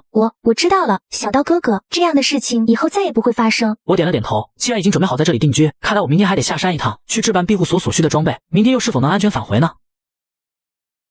丧尸爆发第24天，看着系统奖励的这个避难所，说实话，我觉得其实也没那么糟糕。万米的高空之上，来到避难所的唯一路径就只有这3根铁索桥，这样挺好，至少丧尸不会攻陷这里。只是刚刚来到这里的我们一无所有，要想在这里长期活下去，我们还需要去 P 城搜刮一些物资。安然和李娜是不能再带过去了，他们待在这里也比较安全，带过去也是累赘。安顿好了2人，我和绿毛上了路，2人走过3根铁索桥，虽说走的也很是惊险，好在我们都走了过来。这车也没多少油了，得先找个加油站加油。路上依旧只有零零散散的几只丧尸，走了20多公里，终于来到了 P 城附近的一个加油站。因为加油需要时间，我控制5只1阶丧尸去周围巡逻。因为绿毛的存在，我得确保他的安全万无一失，要不然真的不好向他的妹妹安然解释。可我们刚刚加到一半，一只1阶丧尸直接朝着我们飞了过来，应该说是被扔过来的，而眼前正是一只3阶丧尸。新任务提示：共击杀5只3阶丧尸，可提供方圆5公里内丧尸阶级以及数量。这个丧尸分布图对我来说可太重要了呀！有了这个分布图，我就可以完美避开所有危险。按理说，我已经完成了3只3阶丧尸的斩杀，再斩杀2只应该就可以完成任务。因为有唐刀雷电效果的加持，我现在看到3阶丧尸都兴奋，终于不用像以前一样担惊受怕。雷电效果麻痹丧尸，然后对其一刀斩，这感觉可以说是非常舒服了。给车加好油，我和绿毛再次来到了 P 城。虽说叶安帮的3个金毛已经离开了这里，但这里的安保系统依旧是正常运转的。毕竟 P 城里还有其他苟延残喘的人类，毁了这个安保系统也不太人道。来到 P 城内部超市，因为丧尸还没有袭击这里，所以说这里的物资还是比较齐全的。我们拿了面粉10袋、水10瓶、面包100个、香肠5箱，暂时只能拿这么多。就在我们准备离开的时候，一声吼叫从左边传来，来的正好，省得我去找了。这就是第5只3阶丧尸。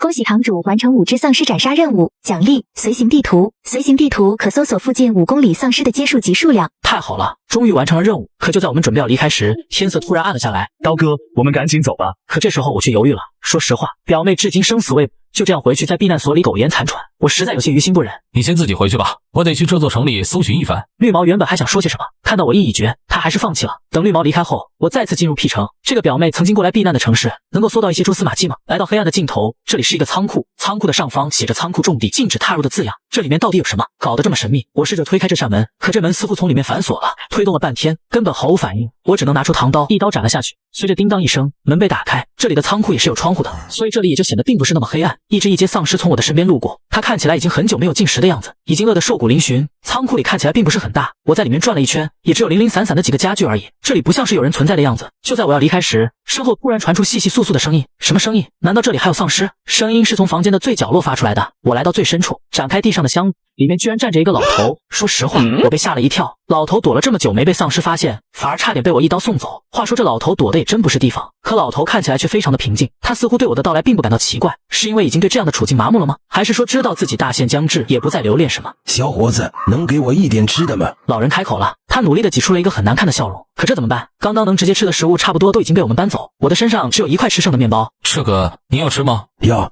老人颤颤巍巍地接过面包吃了起来，看得我很是心酸。这该死的世道！可老人明显不是很在乎，他反而像是在享受世界上最美味的美食一般。老人就这样安静地吃着。刚刚那只丧尸我得去处理了，不然等我离开，那丧尸对老人也是个威胁。等一等，小伙子，我刚刚要离开，却被老人叫住。怎么了，老人家？您还有什么事吗？我客气地问道。我这里还有一些东西，我可以换你一些吃的吗？那得看是什么好东西了。好东西，全是好东西。老人拿给我一看，好家伙，全是上等的好酒。老人乞讨般地看着我，我很是难为情。对不起，老人家，我也想和你换，可我身上现在没有任何食物。当我说完这句话的时候，我看到老人明显很是失落。那好吧，反正老头子我也是将死之人，这好东西就送给你吧。如果此时我就这样的拿走的话，我可能会愧疚一辈子。老人家，这附近不是有个叫做 12K 的避难所吗？你怎么不去那里置换点东西啊？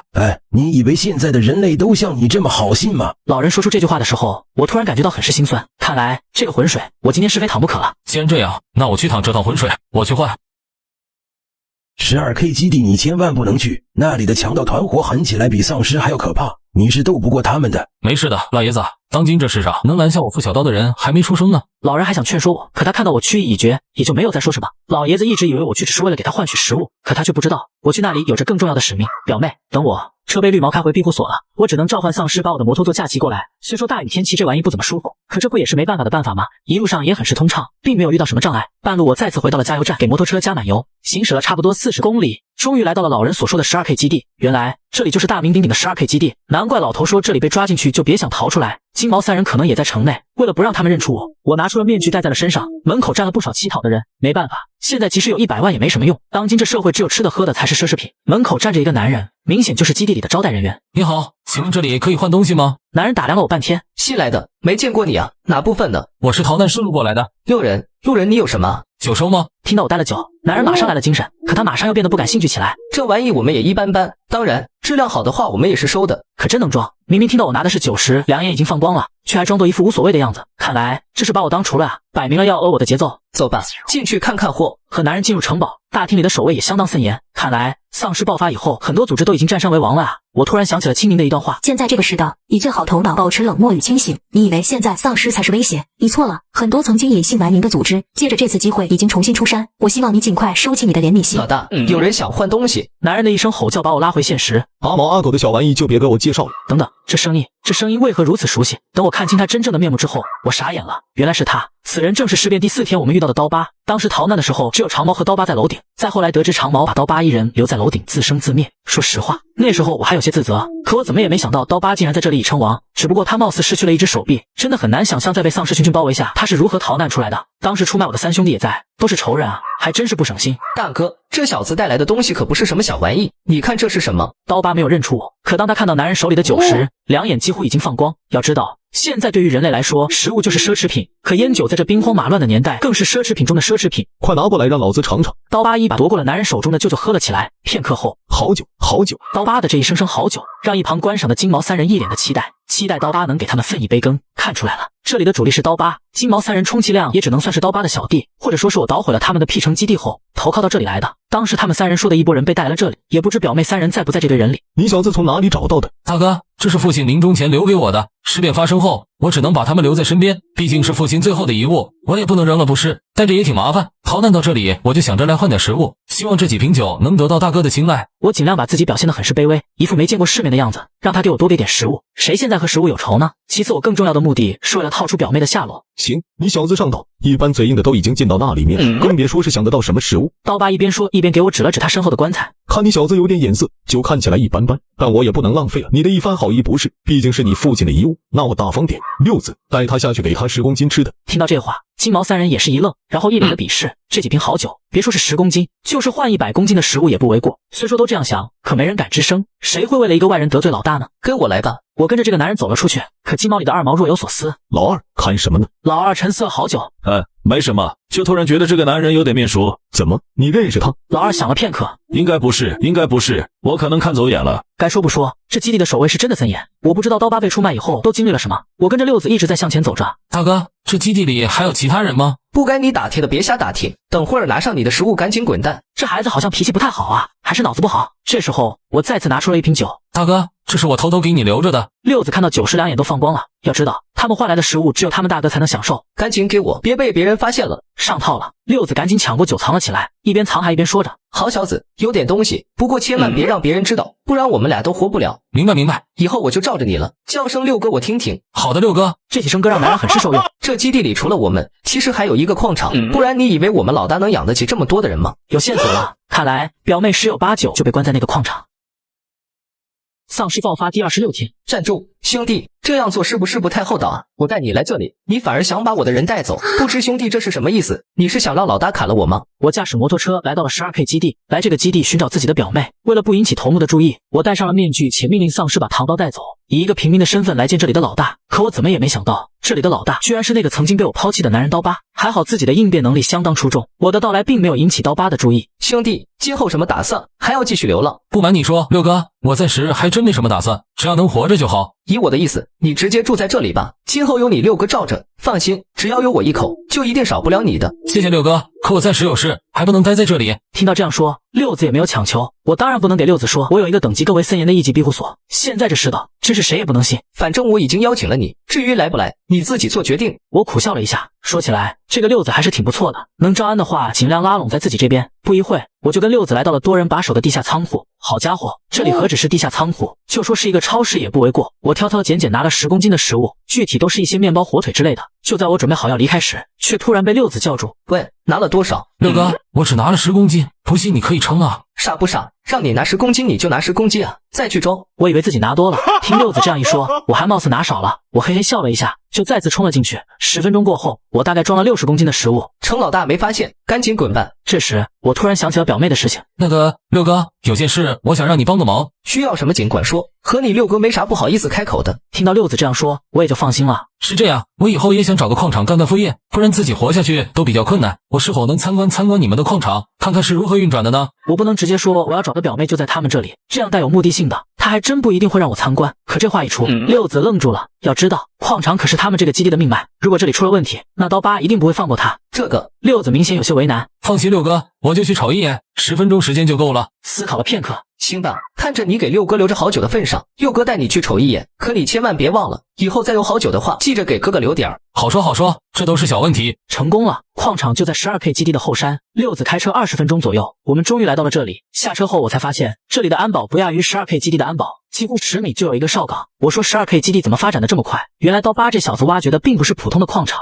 而是金矿。虽说现在钱没什么用，但金子却是现在流通的唯一货币。挖矿的这些人也挺可怜，不过怎么说呢？现在丧尸病毒在全世界传播，也许待在这里会更加的安全。可奇怪的是，这里挖矿的工人基本上都是男人，女人都去哪儿了？他们一定也在这里。哎呦，哥，刚刚应该吃坏了，我得找个地方去方便。你可真麻烦，去吧，不过千万不要乱跑，这里面的矿道错综复杂，如果迷路了，可能一天都找不到出口。好嘞，那你出去等我吧。说完，6子就走了出去。看6子走远，我赶紧拉起一旁挖矿的男人。大哥，为什么这里只有男人干活呢？你们的家眷呢？看管这里的人怕我们逃跑，家眷都在矿场的最深处被关押。听到这里，我也不敢耽误，赶紧向着矿场的最深处跑去。差不多跑了20分钟左右，终于看到了一排排的监狱。难怪外面的男人会这么听话，原来他们的家人全都被关在这里。我一个一个的监狱翻找，一直没有看到表妹的身影，直到我走向最后一个监狱，这里关着一个年龄不大的小女孩。你好，可以出来一下吗？听到我的话，小女孩先是一愣，然后慢慢走了出来，我一眼就认出了这个小女孩，黑羽妹子，是我。女孩也是一愣，随即一脸不可置信的看着我。哥，你怎么在这里？难道你和他们是？这里不好解释，赶紧和我走。对了，你妈和姨父呢？听到这里，表妹低下了头抽泣。我大概明白了表妹的意思，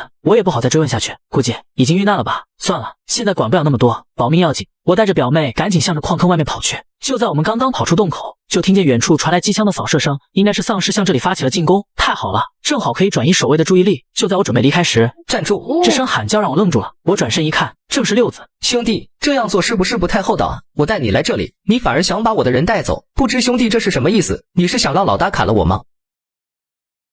丧尸爆发第27天，街道弥漫着烧焦的味道，丧尸已经占领整座城市。经过我不懈的努力，终于找到了表妹的藏身之处。可就在我刚刚把表妹带出矿洞，就被早已守候在这里的六子发现。兄弟，这样做是不是不太厚道啊？我带你来这里，你反而想把我的人带走，不知兄弟这是什么意思？你是想让老大砍了我吗？六哥，我这也是迫不得已。你知道她是谁吗？她是我的表妹，也是现在我在这世上唯一的亲人。我希望六哥能够放过她。兄弟，自从你给我藏了那瓶酒，我就已经把你当自己的兄弟，我甚至想把你留在我的身边。可直到现在，你告诉我之前都是骗我的，你说要来我们矿洞考察，难道这一切都是骗我？当六子说出这句话的时候，我突然有点语塞，只因为我确实骗了他。行了，你们走吧。六哥，这姑娘不能放走，我们20个守卫守在这里就是为了看住她，现在你把她放走，我们没办法向老大交代。你们不用交代什么，人是我放的，和你们没关系。你以为即使是这样，大哥就会放过你吗？大哥的心狠手辣，你不是不知道，你的结局比我们好不了多少。别说了，可是这个姑娘，给我闭嘴！还有你们两个，赶紧滚！等老大派来更多的人，你们一个也跑不了。六哥，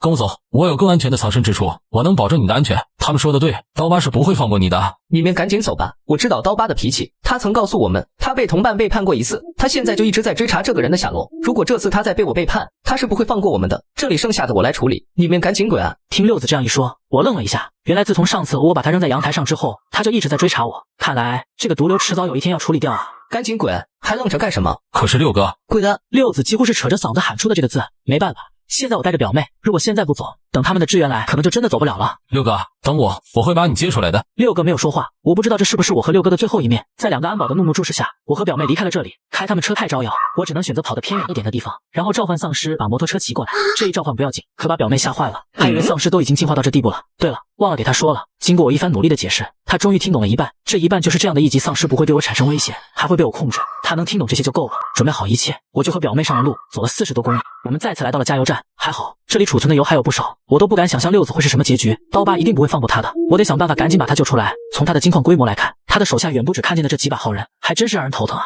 现在最重要的是赶紧把表妹送回基地，只要把她送回去了，我就没什么后顾之忧。经过6个小时的长途跋涉，我们终于回到了基地。当表妹看到铁索桥时，她也有点傻眼了。但不从这里走过去，她就没办法到达我们真正的庇护所，索性只能壮着胆子向前走去。安然一个6岁的小女孩都能过，她也应该问题不大的。好在费了9牛2虎之力，终于走过了铁索桥。大哥，回来了呀！我点了点头。说实话，在这样的末日下，每次回来都能有这样的归属感，心里还是比较舒服的。可我现在心里还惦记着2件大事，那就是还在 P 城等我的老爷子，以及现在不知是什么状态的6个，真让人头疼啊！我给众人介绍了自己的表妹，有了新成员，大家还是很开心的。看到这样的大家庭，我也是比较心满意足了。可是我现在有了一个更重要的问题，这道铁索桥虽然能够挡得住丧尸，可这对人类似乎起不了太大的作用，就连6岁的安然都能过来，那还有什么安全可言呢？得想办法把这个事情处理了。太晚了，我今天先休息休息，安阳明天再和我出去一趟。绿毛听到我这样说，也没有说什么，毕竟他现在知道谁才是这个庇护所的主力。一夜过去的很安静，我今天得去 P 城一趟，把从12K 基地换来的食物给老人拿过去，也不知道这老人现在怎么样。2人开车再次来到了 P 城，可当我走进楼道的时候，我发现有点不对劲，这里的墙上怎么到处都是血迹，地上还有2具丧尸的尸体，难道老人家也已经遇难？想到这里，我赶紧加快了步伐。当我走进楼道最深处的时候，我发现了倒在地上的老人。老爷子，您没事吧？怎么样？有没有受伤？我没事，这几个小畜生还不能拿我怎么样，我就是太渴了。听到老人家这样说，我终于松了口气。老人家，我已经把您的好酒给兑换了，这是您要的食物。可就在老人转身的那一刻，绿毛却突然惊呼一声，这一声把我也吓了一跳。怎么了？我低声的问。听到我这一问，绿毛赶紧把我拉到一旁。刀哥难道不认识他？你难道不认识这个老人？听绿毛这么一说，我懵了。什么意思啊？我为什么会认识他？他有什么特别的？丧尸围城，好友却被土匪关押，我只能冒险只身前往冒死相救，能把他安全的带出来吗？刀哥当真不认识这老人？到底什么意思？这老人有何奇怪？穿得如此朴素，看这衣服造型，即使不是乞丐，也应该是个普通要饭的吧？听到我这么说，绿毛急了，既然不认识任老，那我这样问你，刀哥可曾听闻伯牙监狱？伯牙监狱，我虎躯一震，在我小的时候就听闻这个监狱的名声，被称为全世界最自由的监狱。监狱内无任何狱警，可至今都无一人从监狱逃脱。进入这个监狱的人不是死刑犯，就是穷凶极恶之人。我突然望向绿毛，你是说伯牙监狱就是他？绿毛点了点头。我有些吃惊，谁能想到这样一个人物会以这样的容貌出现在这里？更何况差点被丧尸解决了。我赶紧走上前，晚辈不知是神将任老，请任老见谅。任老抬起头看了看我，是那个后生告诉你的吧？我点了点头。没想到20年过去了，至今还有人记得我这个老头子，而且还是个年轻后生。听到这里，绿毛赶紧上前和任老打了招呼。不知任老今后有何打算？如今丧尸围城，任老可有要去的地方？老头子，我年迈已高，已经不打算东奔西跑了。晚辈倒有一个栖息地，那里绝对不会有丧尸袭击。不知任老是否愿随我一起同行？任老点了点头。反正也是将死之人了，那我便随你们这些后生前去。太好了，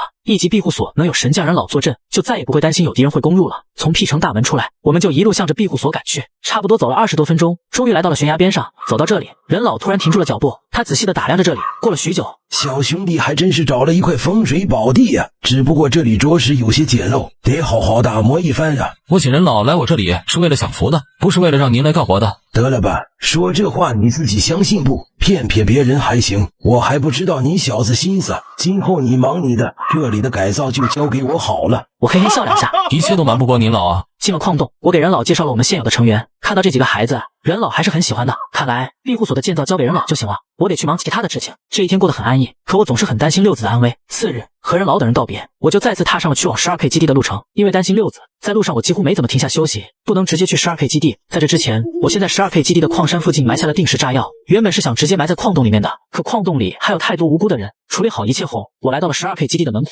在这里，我没有发现六哥的踪影。按理说他不是门口的接待吗？为什么不见人影呢？难道出事了？更何况门口一个安保也没有，看起来空荡荡的，这里一定有问题。我安排10个丧尸向着12K 基地的大门发起了攻击，可就在这时，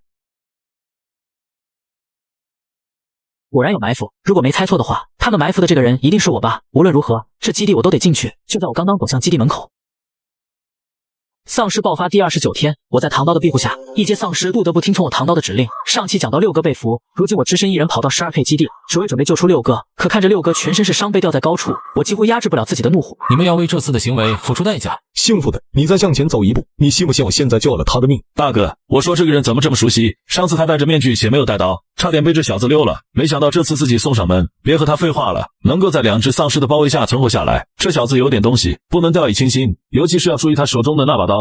就凭他，我现在倒想看看他如何逃出这里。来人呐！不用喊了，你的人都已经被我收拾干净了。兄弟快走，不用管我。说吧，什么条件？六哥再怎么说，曾经也是你的手下，没有功劳也有苦劳，怎样才能放了他？放了他也不是不可以，不如你给他陪葬怎么样？找死！何人？从刚刚拼刀的力度来看，这人绝对是个高手，但这刀法绝对不是我华夏的刀法。他的出刀速度奇快，观察他的服饰，我有点明白了。想不到堂堂12K 堂主竟然和东瀛人为伍。幸福，你也不必激我，只要能干掉你，我什么丧心病狂的事情也能干得出来。说完这句话，刀疤悄声问他身边的男人：不知阁下能否收拾掉眼前的男人？拿下他不难，可他的那把刀让我有点捉摸不透，不能轻易靠近。双方陷入了僵持。不如我们做个交易怎么样？你放我们离开，你这里我不会再纠缠。扯淡，这是什么狗屁交易？老子的一条胳膊的。如果我今天就要带走他呢？说着我就拿出了炸弹的遥控器按了下去，随着轰隆隆的声音响起，大厅也跟着随之颤抖。你做了什么？没做什么，只是在你们的基地埋了100颗炸弹而已。要么放人，要么你有底气的话，我们同归于尽。看到我再次祭出一把飞刀，这个东瀛人也有点不淡定了。刀锋，请以大局为重。站得太远，我听不到这俩人在密谋着什么，反正肯定不是什么好事。刀疤站在那里犹豫了很久很久，看得出来他实在不想放过我。妈的，今天老子认栽，带着他滚吧！我劝你最好别再撞见我，否则就没今天这么幸运了。此地不宜久留，我赶紧带着六哥离开了这里。六哥的伤势确实比较严重，如果短时间内不得到救治，他一定撑不过3天，得赶紧把六哥送回基地。在路上整整走了1天，终于回到了基地。我没想到，就在我离开的这2天，这里就发生了翻天覆地的变化。不得不说，任老真的不愧为神将啊！六哥现在呼吸都困难。怎么样，任老还有的救吗？任老看了我一眼，伤势严重，我们身边没有药物，继续这样下去，恐怕……能不能想想其他的办法？六哥到现在还没有女朋友，如果这样走了，他着实有些不甘心。放心吧，给兄弟们推荐我经常玩的，如果你也是单身的话，可以试试左下角这款交友神器陶玉，里面有高冷御姐、可爱萌妹、贴心姐姐，你喜欢的各种类型都有，百款女友任你挑。玩的时候记得小声点，别让人发现了，省得尴尬。赶紧点击左下角试试，只要他醒了，我一定介绍给他。我懂了，看来我还得去附近的医院一趟。可是最近的医院也距离我有200多公里，没有任何办法。为了能够让六哥存活下来，我必须立刻起身。毕竟六哥的这一身伤全是因为我造成的。对了，任老，您认识这个图腾的人吗？任老拿起我画的标志看了一眼，随后他惊恐地看着我。你在哪里看到了这个标志？就在12K 基地那里的老大刀疤身边就有这样一个人，他的衣服上就绣着这样的樱花族。我还没说完，任老就说出了这3个字。他们是我国的神秘组织，组织中大多数以忍者为主，想不到他们也已经染指了这里嘛。小道，问题严重了，现在我们防的不只有丧尸，他们才是我们最重要的目标，也可以这样说，我们才是他们的目标。看来这次丧尸爆发和他们脱不了干系。原来精灵所说的都是真的。现在这个世道，一切好头脑，保持冷漠与清醒。你以为现在丧尸才是威胁？你错了，很多曾经隐姓埋名的组织，借着这次机会已经重新出山。记住我说的话，碰到他们千万不要交手。虽说他们一般都是单独行动，可即使是这样，以你现在的能力，也完全不是他们的对手。况且他们也不太可能派遣一个下人来执行任务。可是六哥被他们伤成这样，这件事不能就这么过了，我一定会让他们血债血偿。荒谬，听老夫的。小道，现在这关键时刻，你切不可鲁莽行事。也许成功了，你一笑泯恩仇，可如果失败了呢？你让这些孩子怎么办？今后要尽快开发唐刀的能力。我分析了，这把刀的能力被你开发的连1%都不到，你要努力了。听任老这么说，我突然有点惭愧。任老说的对，我现在是这个队伍中的主力，如果我出事了，他们也不能幸免于难。曾经我以为我已经可以熟练运用这把刀，任老的这句话着实让我清醒了过来。对不起，是我莽撞了，我会尽快熟练唐刀。六哥被伤成这样，我也不能再耽误了，我这就出发。记住，遇到樱花组的人，一定要远离他们。我点了点头，六哥危在旦夕，我得上路了。大哥，这个男人着实有点古怪，身后的丧尸不咬他不说，似乎全都听从他的命令。他手中的那把刀看起来更加危险，不知咱哥俩是不是他的对手？又碰到了东瀛人，看来这些野蛮人确实已经严重渗透我华夏。放我华夏者死！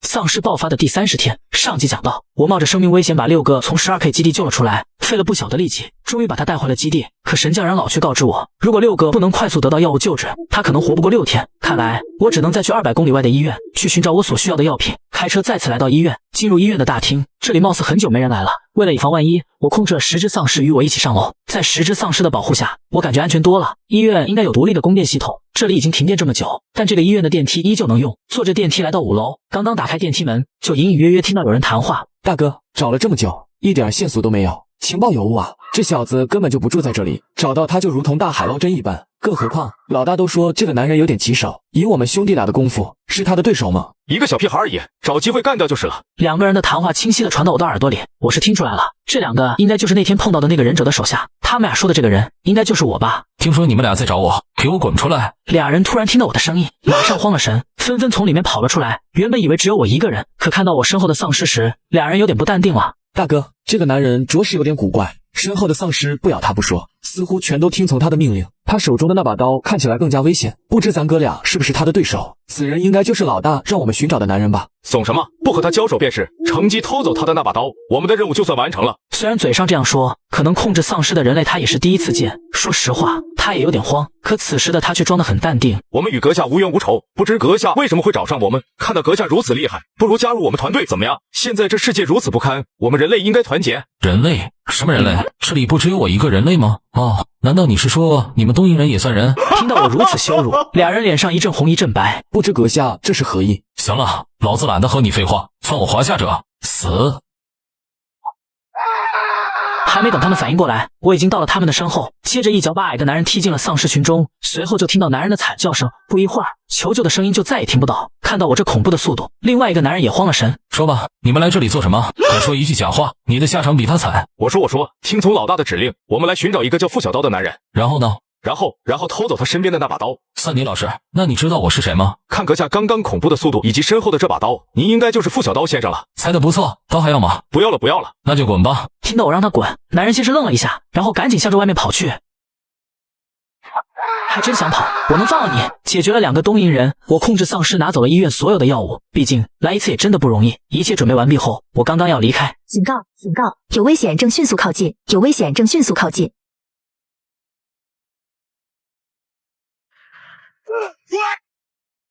何者だ、出てこい。背後で銃を撃っているのを知っていた。もしもし。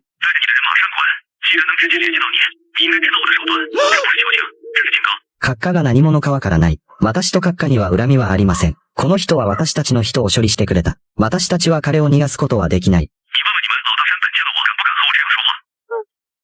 多说一次，解决一人。丧尸爆发第31天，原本就有了丧尸围城的灾难，没想到东瀛人又乘机侵入华夏。刚刚走出医院，就被眼前的这些东瀛人包围。看这个情况，至少有2个上人，4个中人，4个下人。原本以为今天可能会命丧于此，可此时为首的一个男人接了一个电话后，就傻傻的站在那里。应该说他是在犹豫，给他打电话的这个人又是谁？居然对这10个人有如此大的威慑。男人还想挣扎一下，第3个人倒下。这3个东瀛人死的着实是窝囊，连枪手长什么样都没看到就跪了。实际上也说得过去，毕竟活着的这几人也找不到枪手的位置。马卡亚洛，为首的男人正要发飙，可他突然看到了尸体身上的子弹，脸色马上变得狰狞。这时候他才理解电话中对他的威胁，别说是他，就是他的老大，确实也不敢这么放肆。すみません、私たちが失礼したのです。私たちはここから出ます。这些倭人出现的很快，离开的更快，快的感觉有点不可思议。我很好奇，电话中的人到底是谁？他们又为何会对这个人如此忌惮？又为何会救我？难道是清明？不应该啊！按理说他应该已经回了北极湖雇佣兵组织，可是除了他还能是谁呢？我觉得有点匪夷所思。先管不了那么多，我得赶紧离开这里。既然这个人不想抛头露面，那就一定有他的理由。我只要知道这个人暂时不会对我构成威胁就对了。走了1天1夜，终于回到了庇护所。6个有了药物的救治，病情总算稳定了下来。一切处理稳当后，终于有了短暂的时间可以休息休息。休息了一夜，第2天我就被李娜叫醒，说有一个女孩出现在了门口。一听这话我惊了，什么人？她为何会出现在这里？我也不清楚，她的表情很严肃，没人敢和她说话。能镇住所有人的还能是谁呢？我走了出去，刚刚走进大厅，我就笑了。还真的是你？你怎么来了？怎么不欢迎我？哪里？来的人正是清明，再不欢迎谁？这姑奶奶我可不能不欢迎。可能是雇佣兵身份的关系，我总是感觉对她很是忌惮。这世上唯一让我感觉到恐惧的，可能也只有她了。你是怎么找到这里的？我傻笑道。这世界还没有我们组织找不到的地方。听到这里，我更加佩服北极湖雇佣兵组织。这也不难理解，他们为何是杀手排行榜第1的雇佣兵组织。多谢昨天再次救了我。昨天救你？什么意思？我今天才过来的。昨天救我的那个不是你？清明摇了摇头，我懵了。我现在能想到的只有他了，可是除了他，我还真想不到第2人。清明也有点捉摸不透。算了，先别管了，我让上面查查，暂时不用担心。如果对我们有威胁，我会亲手解决了他。听到清明这样说，我也没什么后顾之忧。对了，你这次来是？保护你。简简单单的3个字，却给了我莫大的安慰。这几天碰到了很多东瀛人。随后我就把6个事件和清明完完整整的叙述了一遍。听完整个过程，清明看起来很淡定，他貌似对这些人不是很在意。我们组织已经开始行动了，相信他们跳不了多久，只怕他们身后有更大的支持者。听到这里，我点了点头。接下来我们怎么办？既然选择在这里常住，那我们就要做好常住的准备。这里的仓库有多少存货？确实，要想在这里长久的住下去，食物就是必需品。虽说之前在 P 城以及12K 基地那里拿了些食物，可这对于我们来说还远远不够。在任老的带领下，我们来到了2楼冷库，看着这为数不多的食物，清明沉思了片刻。今天我们再出去寻找一些物资吧。听到清明这样说，我也没有反驳，毕竟在野外生存这方面，我是远远不如清明的。可走到更远的地方，我才发现我们貌似遇到了更大的问题。丧尸危机爆发，男人为了苟活，把同行的伙伴推进丧尸群。张哥，我这边的丧尸少，我们一起处理我这边的丧尸，从这边逃走。好。这2个已经经历了31天丧尸危机的男人，拿斧子的张伟以及拿扳手的王勇，他们相信只要彼此背靠背，肩并肩，就一定能活着逃离这个城市。可就在此时，张伟发现他们已经完全被丧尸包围，看着丧尸一步步靠近，2人都有点慌。张伟嘴上答应得很好，可就在丧尸跳起的那一刻，他慌了。为了苟活，他直接把王勇推入丧尸群中，好让自己有更多的时间逃离这里。他也确实成功了。看着相处了30多天的同伴出卖了自己，王勇着实有些不甘心。可这就是人性。对不起了，兄弟，谢谢你这几天一直照顾着我，可我不想死在这里。如果有来生，我张伟给你当牛做马。说完他就逃离了这里。这一切都被我和清明看在眼里。为了寻找到食物，我和清明来到了这更远的城市。毕竟我的唐刀也需要升级。看着这眼前的几头丧尸，原本清明想直接解决了这几头丧尸，但被我拦了下来。我就想知道唐刀能不能通过猎杀丧尸来升级，毕竟系统都这么久没有出现，解决这3-2只1阶丧尸对我来说完全没有难度。可遗憾的是，处理完丧尸后，唐刀并没有任何变化。看来唐刀并不是这样升级的。谢谢兄弟救命之恩。王勇艰难地爬了起来。没什么，我只是不想看到同类被这些怪物糟蹋罢了。王勇低下头看了看手臂上的伤势，已经有了很明显的咬伤，应该已经被感染。他悔恨当初是那么的相信张伟，可没想到还是被无情的出卖。兄弟，王勇抬起了头，我这已经被感染，应该活不了多久。我有一个不情之请。虽说不想给自己惹上太多麻烦，但看到这样的将死之人，心里总是会有点难过。我看了看青宁，毕竟他并不想让我管太多的闲事，可看到青宁没有表情，说明他已经默认。说吧，能帮你的我都会尽量帮你。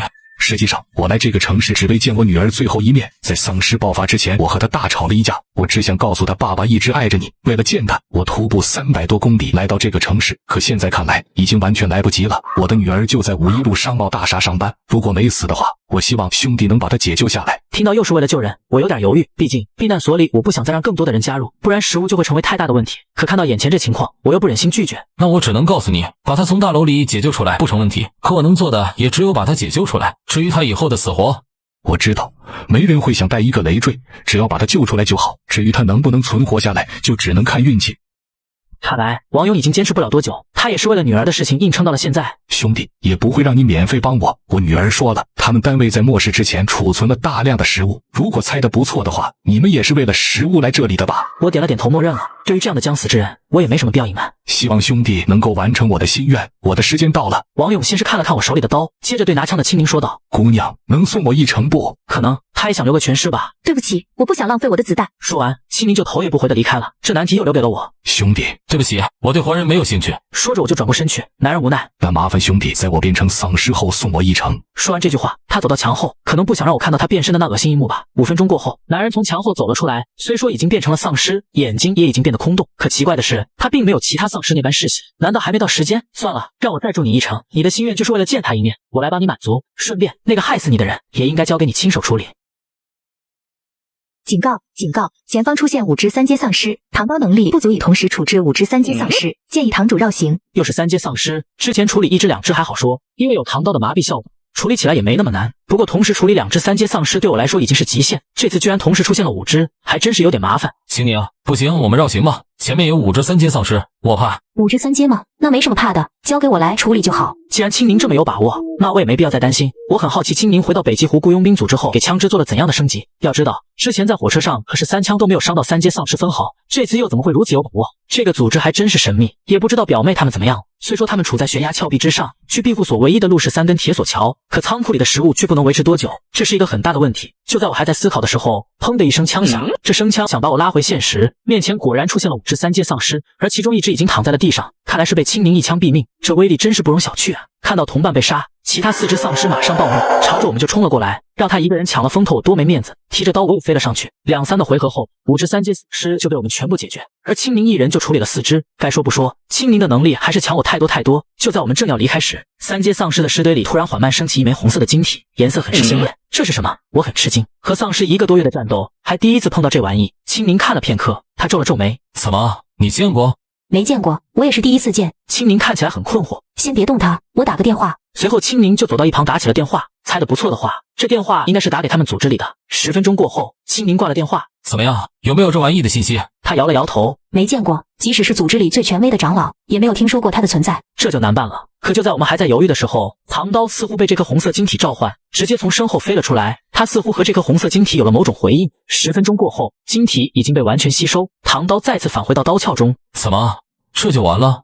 发生了什么？我是真的一脸懵逼，青宁也看不出所以然来。恭喜堂主，吸收1颗1阶尸晶，吸收10颗1阶尸晶可解锁唐刀隐藏技能。太好了，唐刀升级系统终于出现了。那个，我想问问，尸晶何时才会出现？尸晶的出现是随机的，但有一个必要条件，附近必须有远古神器存在，才有可能出现尸晶。原来是这样，幸好出现了尸晶，不然我还真的想不到其他的办法来给唐刀升级。可看这个情况，5只3阶丧尸才出现了1颗尸晶，看来尸晶也不是每个丧尸身上都存在，这玩意得看运气。可此时看来，我的运气还不错，至少到现在，只有我的唐刀才能吸收尸晶。我把尸晶出现的必要条件给青宁叙述了一遍，青宁若有所思。看来今后我们需要解决更多的丧尸，这样才能给唐刀尽快升级。我点了点头，处理完这边的事情，我和青宁向着51路商贸大厦走去。王雪儿，这里你最小，只有你能灵活躲避这些丧尸，就你去隔壁房间取水。为什么是我？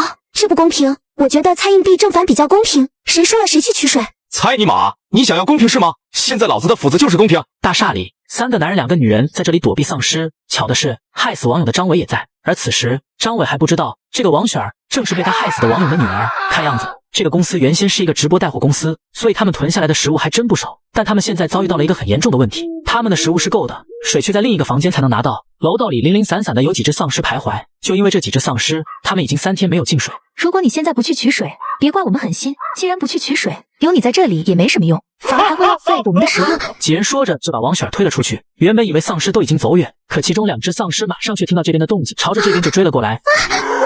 一声吼叫让这2只丧尸立刻愣在原地，王雪儿近在咫尺，可他俩却并没有发起进攻。这是什么情况？这2个丧尸为什么傻愣愣的站在原地？刚刚那声吼叫又是什么？张伟4人也愣在了原地。这2只丧尸愣了片刻，似乎清醒了过来，接着朝王雪儿扑了过来。可就在这2只丧尸距离王雪儿1步之遥的时候，王勇朝着2只丧尸就扑了过去。这一画面让房间里的张伟4人都惊了，他们怎么也没想到，居然能看到丧尸攻击丧尸的画面。说实话，王勇的这一举动让我也惊了一身冷汗。怎么会这样？我并没有控制他向这2只丧尸发起进攻，这完全是他的自我意识。难道丧尸被感染后还能存在一些意识？这怎么可能呢？王勇的手段也着实很辣，直接扯下了这2只丧尸的手臂。同为1阶丧尸，他就能够以1敌2，难道这一切都和王雪儿有关系吗？从刚才王勇的所作所为来看，应该是这样。然而王雪儿现在却对眼前就开的这只丧尸一无所知，看到同伴被攻击，其他丧尸也朝着王勇追杀过来。在他们眼里，王勇已经是一个异类，我怎么可能会让这些丧尸动手？可就在我拔出唐刀的那一刻，是清明，他先动了。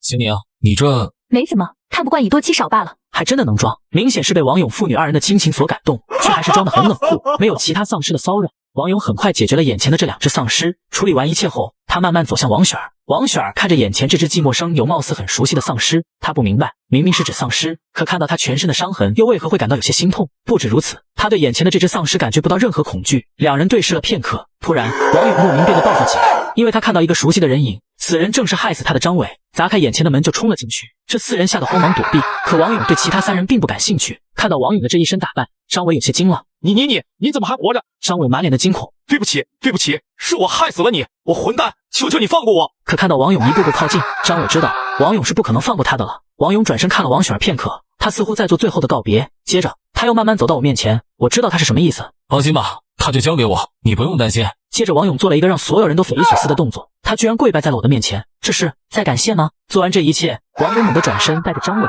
就跳下了楼。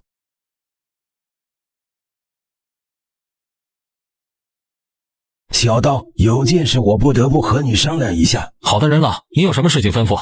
吩咐谈不上，小刀啊，避难所里人数一直在增加，你小子出去一次就带一个姑娘回来，我也肯定这并不是你带的最后一个姑娘。人啊，您可别乱讲，我带他们完全是不忍心把他们独自丢在那里，我可没有其他的想法。行，你能说服你自己就行。给您添麻烦了，这真的都是我迫不得已带回来的，我尽量少带人回来，可以吗？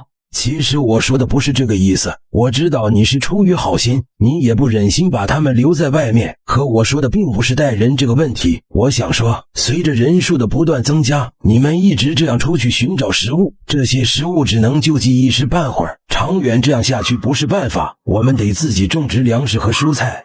人了，您是说您要在这里种植粮食和蔬菜？您要能在这个矿洞里种植粮食和蔬菜，那我可太感谢您了，解决了我天大的问题。臭小子，想什么呢？你真以为我这么神通广大，还不够你嘚瑟的，还想在悬崖峭壁上种植粮食和蔬菜？我的意思是，你得想办法找一个既安全又能种植粮食和蔬菜的空地，这样我们才能保证在今后的生活中不会出现粮食危机。任老说的对，我这就解决这个问题。实际上有一个地方我觉得挺合适，您看逼城怎么样？那里易守难攻，和我想到一起了，就选那里吧，乘着明天没事，我们一起去看看。好。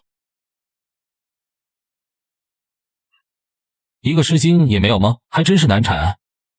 门口的激光守卫也已经失去作用，大门也这样肆无忌惮地敞开，难道城里的电力已经用光了？得尽快想办法在这座城市单独造一个火力发电站。那里不错，那里有一大片空地，走，我们下去看看。好。这里不错，这里的土地也非常适合耕种，就选在这里了。人了，我有个问题，不知当讲不当讲。有屁就放，你小子啥时候也变得这么磨磨唧唧了？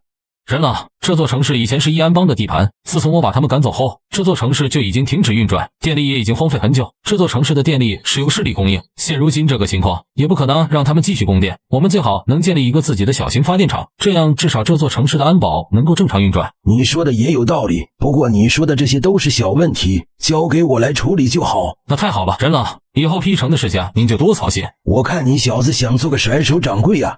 哪有？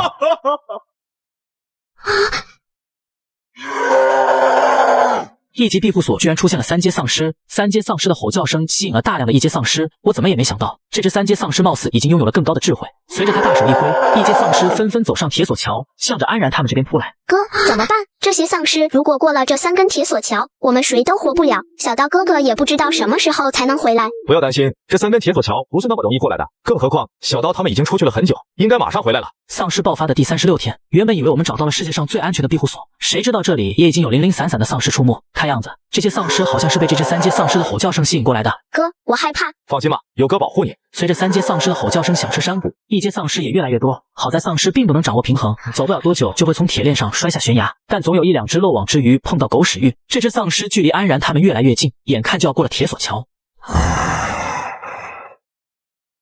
小刀哥哥，你终于回来了。安然眼泪汪汪的看着我，显然他吓坏了。你们没事吧？路人摇了摇头，对不起，是我的错。这确实是我的问题，没有一个人有自保能力，把他们独自留在这里是我疏忽了。这些是在青宁的枪下活不过3秒，处理完他们自然也花费不了多少时间。处理完眼前的丧尸后，青宁走过铁索桥。小刀，那边出现了一颗1阶尸精，你去把它吸收了。听到青宁说出现了1阶尸精，我眼睛都亮了。好，我这就过去。看着众人被吓坏了，青宁赶紧带着他们进了避难所。等我走过铁索桥，果然有一颗1阶尸精悬浮在半空。太好了，吸收了这颗尸精，我就吸收了2颗尸精。虽说距离10颗1阶尸精还很遥远，但总算看到了希望。吸收了1颗1阶尸精后，我打开系统，我得扫描一番，看看庇护所周围还有没有危险存在。好在经过一番检查后，10公里内并没有危险靠近。等我再次回到避难所，这几个丫头已经被吓得瑟瑟发抖。对不起，这次是我疏忽了。放心吧，以后不会再让你们处于这种危险当中。别了，六哥，我有点事找你们商量。等我们向寝室走去的时候，还没等我开口，任老就先说话了。小刀，这次这件事是我们失算了。看得出来，任老也有点自责。这不怪你，任老，是我的问题，是我疏忽了，您不用自责。既然这里也已经出现了丧尸，那么我们就得加强这里的防御。任老点了点头。六哥，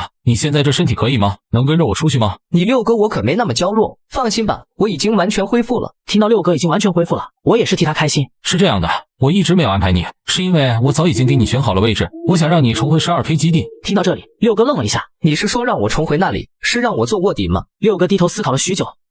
行，反正你六哥我这条命都是你救的，大不了意思，我会努力取得他们的信任，然后在那里卧底下来。听到六哥这样说，我很是感动。刀爸，此次前来我并不是为了寻仇。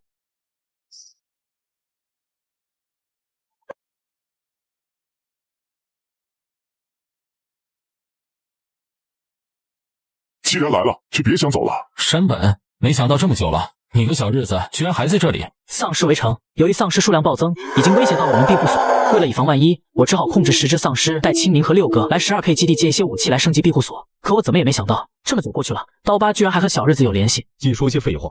山本君上次让这小子跑了，这次可不能放过他。放心吧，上次放走他是迫不得已，没人能从我的手上逃走2次。不愧是上人，这家伙的刀法比我强太多，幸好有唐刀压制，要不然我早都倒下了。怎么就这点本事？真是荒废了一把好刀。给你2条路，要么今天你死在这里，刀归我；要么刀留下，人马上滚。看来你对我这把刀很感兴趣啊！你似乎已经盯上它很久了，不如我出一个2全其美的办法怎么样？说。我的建议就是你去死好了，只要你死了，问题不就迎刃而解？找死！什么？为什么？为什么一把刀却能够自动护住？刀疤桑，此人手里的到底是什么刀？这个家伙又到底是什么人？从来没遇到过这样的人，能够与刀合2为一，宿主倒下，刀居然能够护住我。数月前他还是一个普通人啊，这小子这1个多月到底发生了什么？他的这把刀也来得莫名其妙。算了，管不了那么多，我已经在这小子身上栽2次，别管什么人，既然他一个人来了，我们12K今天就别想着活着出去。兄弟们，给我拿下他！刀疤，你是不是忘了小爷我也在这里了？六子，居然是你！我说他们怎么进来的如此轻松，没想到是你这家伙出卖了我们。你小子居然还敢回来，上次捡回1条命，这次是来送死吗？小刀，你没事吧？没事，问题不大，小伤而已。刀疤，话别说的这么早嘛，毕竟你曾经还是我大哥呢，你说是不是？再者说了，今天我们俩谁先死还不一定呢。都到这时候了，还死鸭子嘴硬，那我就看看今天谁先死。兄弟们，给我拿下他，我今天就让你知道死字怎么写。什么人，居然还有狙击手？怎么，你不会以为刚刚那枪是我开的吧？大哥啊，小弟我可没有如此了得的枪法。别开枪，别开枪，我还没有女朋友，我还不想死这么早。没有女朋友，只要你投降，姐姐我可以帮你介绍。女神节要到了，我先给单身又爱玩的兄弟们推荐一款高效脱单软件逃狱，里面可以体验到爱脸红的娇羞型女友、全能性的保姆型女友，还有造型风格百变的惊喜型女友，你喜欢的类型全都有，百款女友任你挑。相信我，只要5分钟，你就找到喜欢的类型。左下角入口限时开放，赶紧点击试试吧。你是哪位？是你惹不起的人，放下你们手里的枪。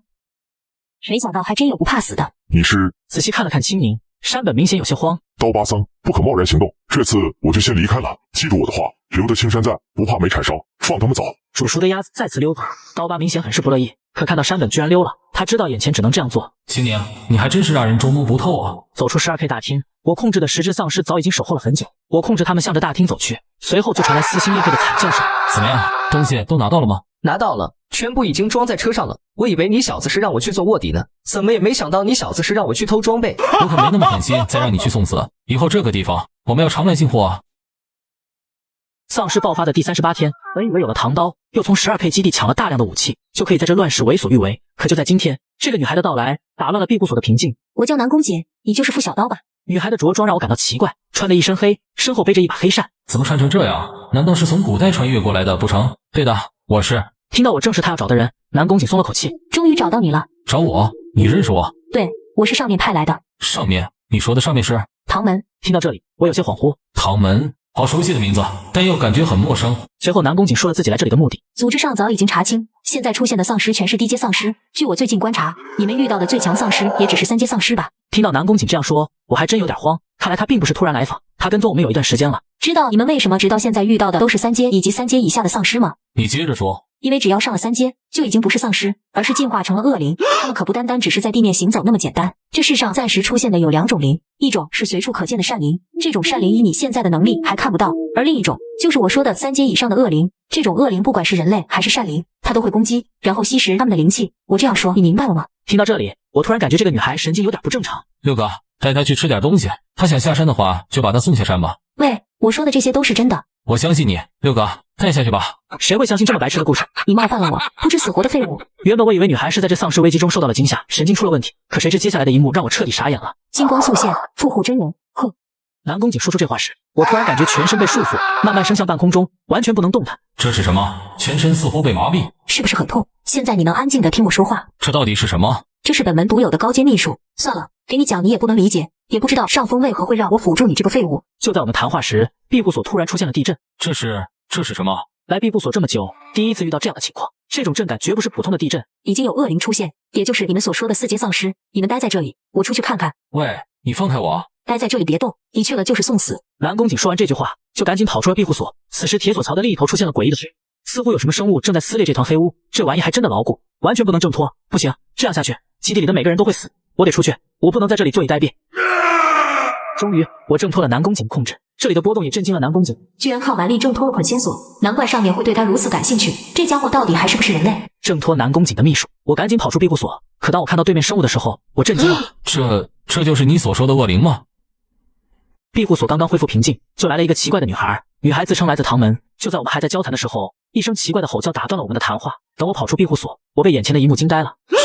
这就是你所说的恶灵吗？南宫景点了点头，这明显不是普通的丧尸，全身散发着绯色死气。丧尸爆发这么久，说实话，第一次遇到这么恐怖的生物。南宫景默不作声，我此时已经感受到了这压抑的气氛。看他此时的表情，我知道这只恶灵的等级明显在南宫景之上。待在这里，你过去什么也做不了。南宫景跳上铁索桥，金光素现，复护真人。说完这句话，黑扇直接从庇护所飞了出来。困！刚刚我已经体会到了黑扇的厉害之处，可接下来的一幕让我惊呆了。恶灵的一声吼叫，直接震开了南宫景的秘术。黑扇还没打开，就被强制压了回去。而此时再看南宫景，仅仅一招的试探，就让他付出了惨痛的代价。你怎么样？千金阵。随着南宫景再次说出这几个字，原本很是狂躁的恶灵，此时四肢明显被束缚，貌似有千斤重物压在他的身上。看到恶灵被压制，我的机会来了，我对着这只恶灵就冲了过去。你回来，你不是他的对手。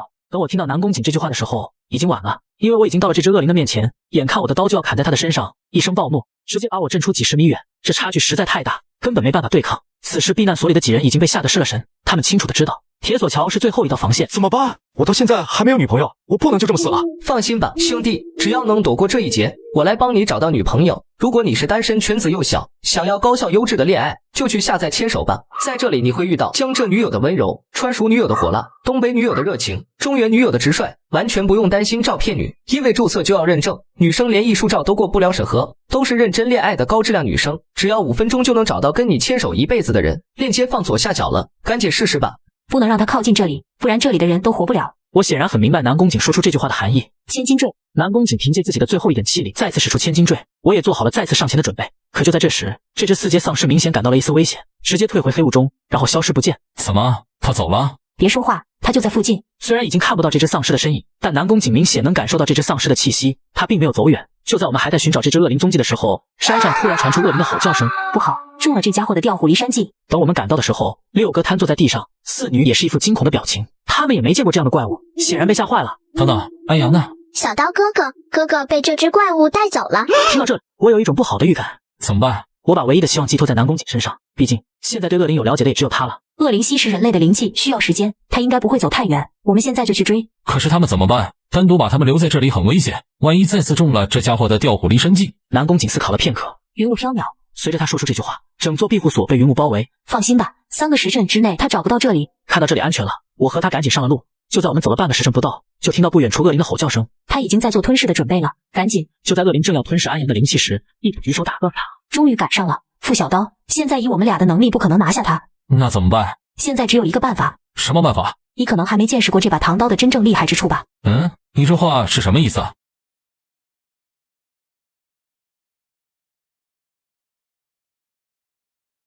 千金坠。傅小刀，现在以我们俩的能力不可能拿下他，更何况你的朋友还在他手中，贸然上前，这人10有8九是救不回来的。那怎么办？现在只有一个办法。什么办法？傅小刀，你可能还没见识过这把唐刀的真正厉害之处吧？你这话是什么意思啊？4顶老师的出现让庇护所里的所有人都慌了神。就在南宫景对这只恶灵进行压制的时候，谁知恶灵突然从黑雾中消失。等我们明白过来的时候，恶灵已经越过我们带走了安阳，费了9牛2虎之力，我们终于追上了他。原本堂主的意思是让我辅助你一段时间，如果你有资历的话，会让你加入唐门。可现在看来，没有时间来历练你了。傅小刀听命，现在你有2个选择。第一选择是将这把刀刺入你的胸膛，与这把刀合2为1，得到这把唐刀的认可，真正成为唐门的人。那时你的能力会有一个质的飞跃，但我不能保证这把刀会心甘情愿地臣服在你的脚下，其结果可能会造成死亡。那第2选择呢？第2选择就比较简单了，你自动放弃这次加入唐门的机会，就当我从来没来过。那安阳他，我们俩都不是他的对手，如果非要救，那我只能用那招了。听到这样说，我明显感觉有些不对劲，这更像是临别一言。那招是本门禁术，我就感觉不对劲，果然是这样。你别说了，我不会让你冒险的。虽说只有一面之缘，但我又岂能让一个素未谋面的女孩子替我冒险？更何况是就连她自己都不认识的陌生人。说着，我就把这把刀刺入了自己的胸膛。随着一道刺眼的光闪过，我彻底变了模样。与其说是变了模样，倒不如说我灵魂出窍。原本的我就这样平躺在地上。不可能，从未见过唐门里有哪个人与灵气融合如此之快的。而且他刚刚还只是一个连秘术都没见过的普通人类，更何况他的灵气为何变化如此巨大？此时的我全身充满力量，好像永远也用不尽的黑洞。虽然我们第一次见面，但第一次见面就对我的家人下手，我今天就灭了你这只讨厌的好脸。随着一把巨剑落下，这只恶灵终于消失不见，安阳就安静地躺在地上一动不动。他没事吧？没多大问题，晕过去了而已。等我们再次回到庇护所，众人还没有从刚刚的惊恐中清醒过来。人了，他怎么样？没多大事，休息几天就好。安阳此时也有点清醒了。我可不能这么早走，我还没女朋友呢。放心，等你伤好了，6哥给你介绍。如果你单身又喜欢玩的，试试左下角这个，里面有冷艳秘书、黑丝女仆、热情护士、魅力空姐，你喜欢的类型全都有。贷款女友任你挑，玩的时候小声点，不要被人发现了。左下角入口限时开放，赶紧试试吧。人了，麻烦您帮我照顾一下他。说完这些，我就把众人留在了这里，带着南宫景来到了1楼大厅。这次战斗消耗了我太多的内力，我要尽快恢复。对了，听说你们庇护所有一个叫做清明的女子。听到南宫景这样说，我有点疑惑，为什么会打听他？对，清明正是我庇护所的人，现在在 P 城，不知你打听他是北极湖雇佣兵组织的人。对的。小子，离他远点吧。为什么这样说？唐门情报部门可以说是收集整个大陆的情报，可唯独对这个北极湖雇佣兵组织一无所知。我们甚至都不了解他们的基地哪里。虽说我们2势力没有多少交集，但这个组织太过于神秘，还是小心点为好。我点了点头。下午和我出去一趟。去哪儿？北街公园。上峰发来了任务，有一只恶灵出现在了那里。丧尸爆发第41天，街道弥漫着烧焦的味道。昨天从恶灵的手中救下安阳，今日南宫景再次接到唐门任务，北街公园出现了恶灵，但我没想到樱花族也出现在了这里。兄貴、この女の子処分しない。いいえ、彼はちょうど私たちの実験品として使える。人間が死体に変換する速度を見てみたい。メモを取る。はい。哼，又是樱花族，既然来了，今天一个都别想离开。恶灵准备对女孩发起进攻，就在我准备变身时，被南宫景拦了下来。别把你的这一能力暴露在这些倭人面前，你现在已经被他们重点关注。放心，今天他们一个也走不了。就在恶灵跳起的那一刻，一把巨剑从天而降。可遗憾的是，巨剑居然被这只恶灵躲避了要害，只是打破了他的部分面具。当看到面具里的人影时，刚刚被追杀的女孩一声惊呼。就在我第二把巨剑快要落下时，女孩突然挡在了这只恶灵的面前。小心！幸好我收手比较及时，但遗憾的是，恶灵乘着这片刻的时机逃离了这里。可惜了。这时，樱花组的人马上有了离开这里的想法。想走，既然来了，就都给我留在这里。处理了这几个倭人，南宫景看着这个女孩出了神。怎么了？你认识？南宫景摇了摇头。谢谢哥哥姐姐的帮助。说完，女孩就赶紧跑开了。哎，等等！南宫景好像还有话要说，可此时的女孩已经跑远。到底怎么了？还有，这个女孩刚刚到底是什么意思？她已经感受到了巨剑的伤害，为何会为这只恶灵挡住这致命一击？南宫景沉默了。我很奇怪，南宫景既然不认识这个女孩，又为何会对这个女孩如此的上心？你有没有看到这个女孩的手臂？手臂好像是有问题，她的手臂上留有一个骷髅的标记。那是什么？她是哪个组织大人物的女儿吗？并不是，那是恶灵的追踪印记。听到南宫景这样说，我好像突然明白他为何会如此关心了。看来恶灵已经锁定了他的目标。南宫景点了点头。既然他已经知道这只恶灵已经盯上了他，那他又为何？只有一种解释，那只恶灵之前是他认识的人，或者说就是他的家人。什么？听到这种解释，我还是比较震惊的。他的家人已经变成了恶灵，而且准备对他下手吗？走吧。去哪儿？回庇护所。回庇护所？那这个女孩为什么要救她？她也只是个和我们毫不相干的人吧？她不在我们的任务范围之内，我们没有义务也没有能力去管。什么意思啊？你的意思是说要我见死不救？上峰下达的任务才是我们要救的，如果看到一个就一个，你确定你已经做好了救下所有人的觉悟？听到南宫景说这句话，我思考了片刻。说实话，我并不是圣主，我也确实没有拯救天下苍生的能力，可是只要被我看到了，就没有不救的道理。如果这已经违背了你们唐门的规矩，你可以不跟着过来。其实如果你们只会按照任务来办事，说实话，这样的组织我不加入也罢。系统搜索刚刚那个女孩的位置。搜索中，位置已确定。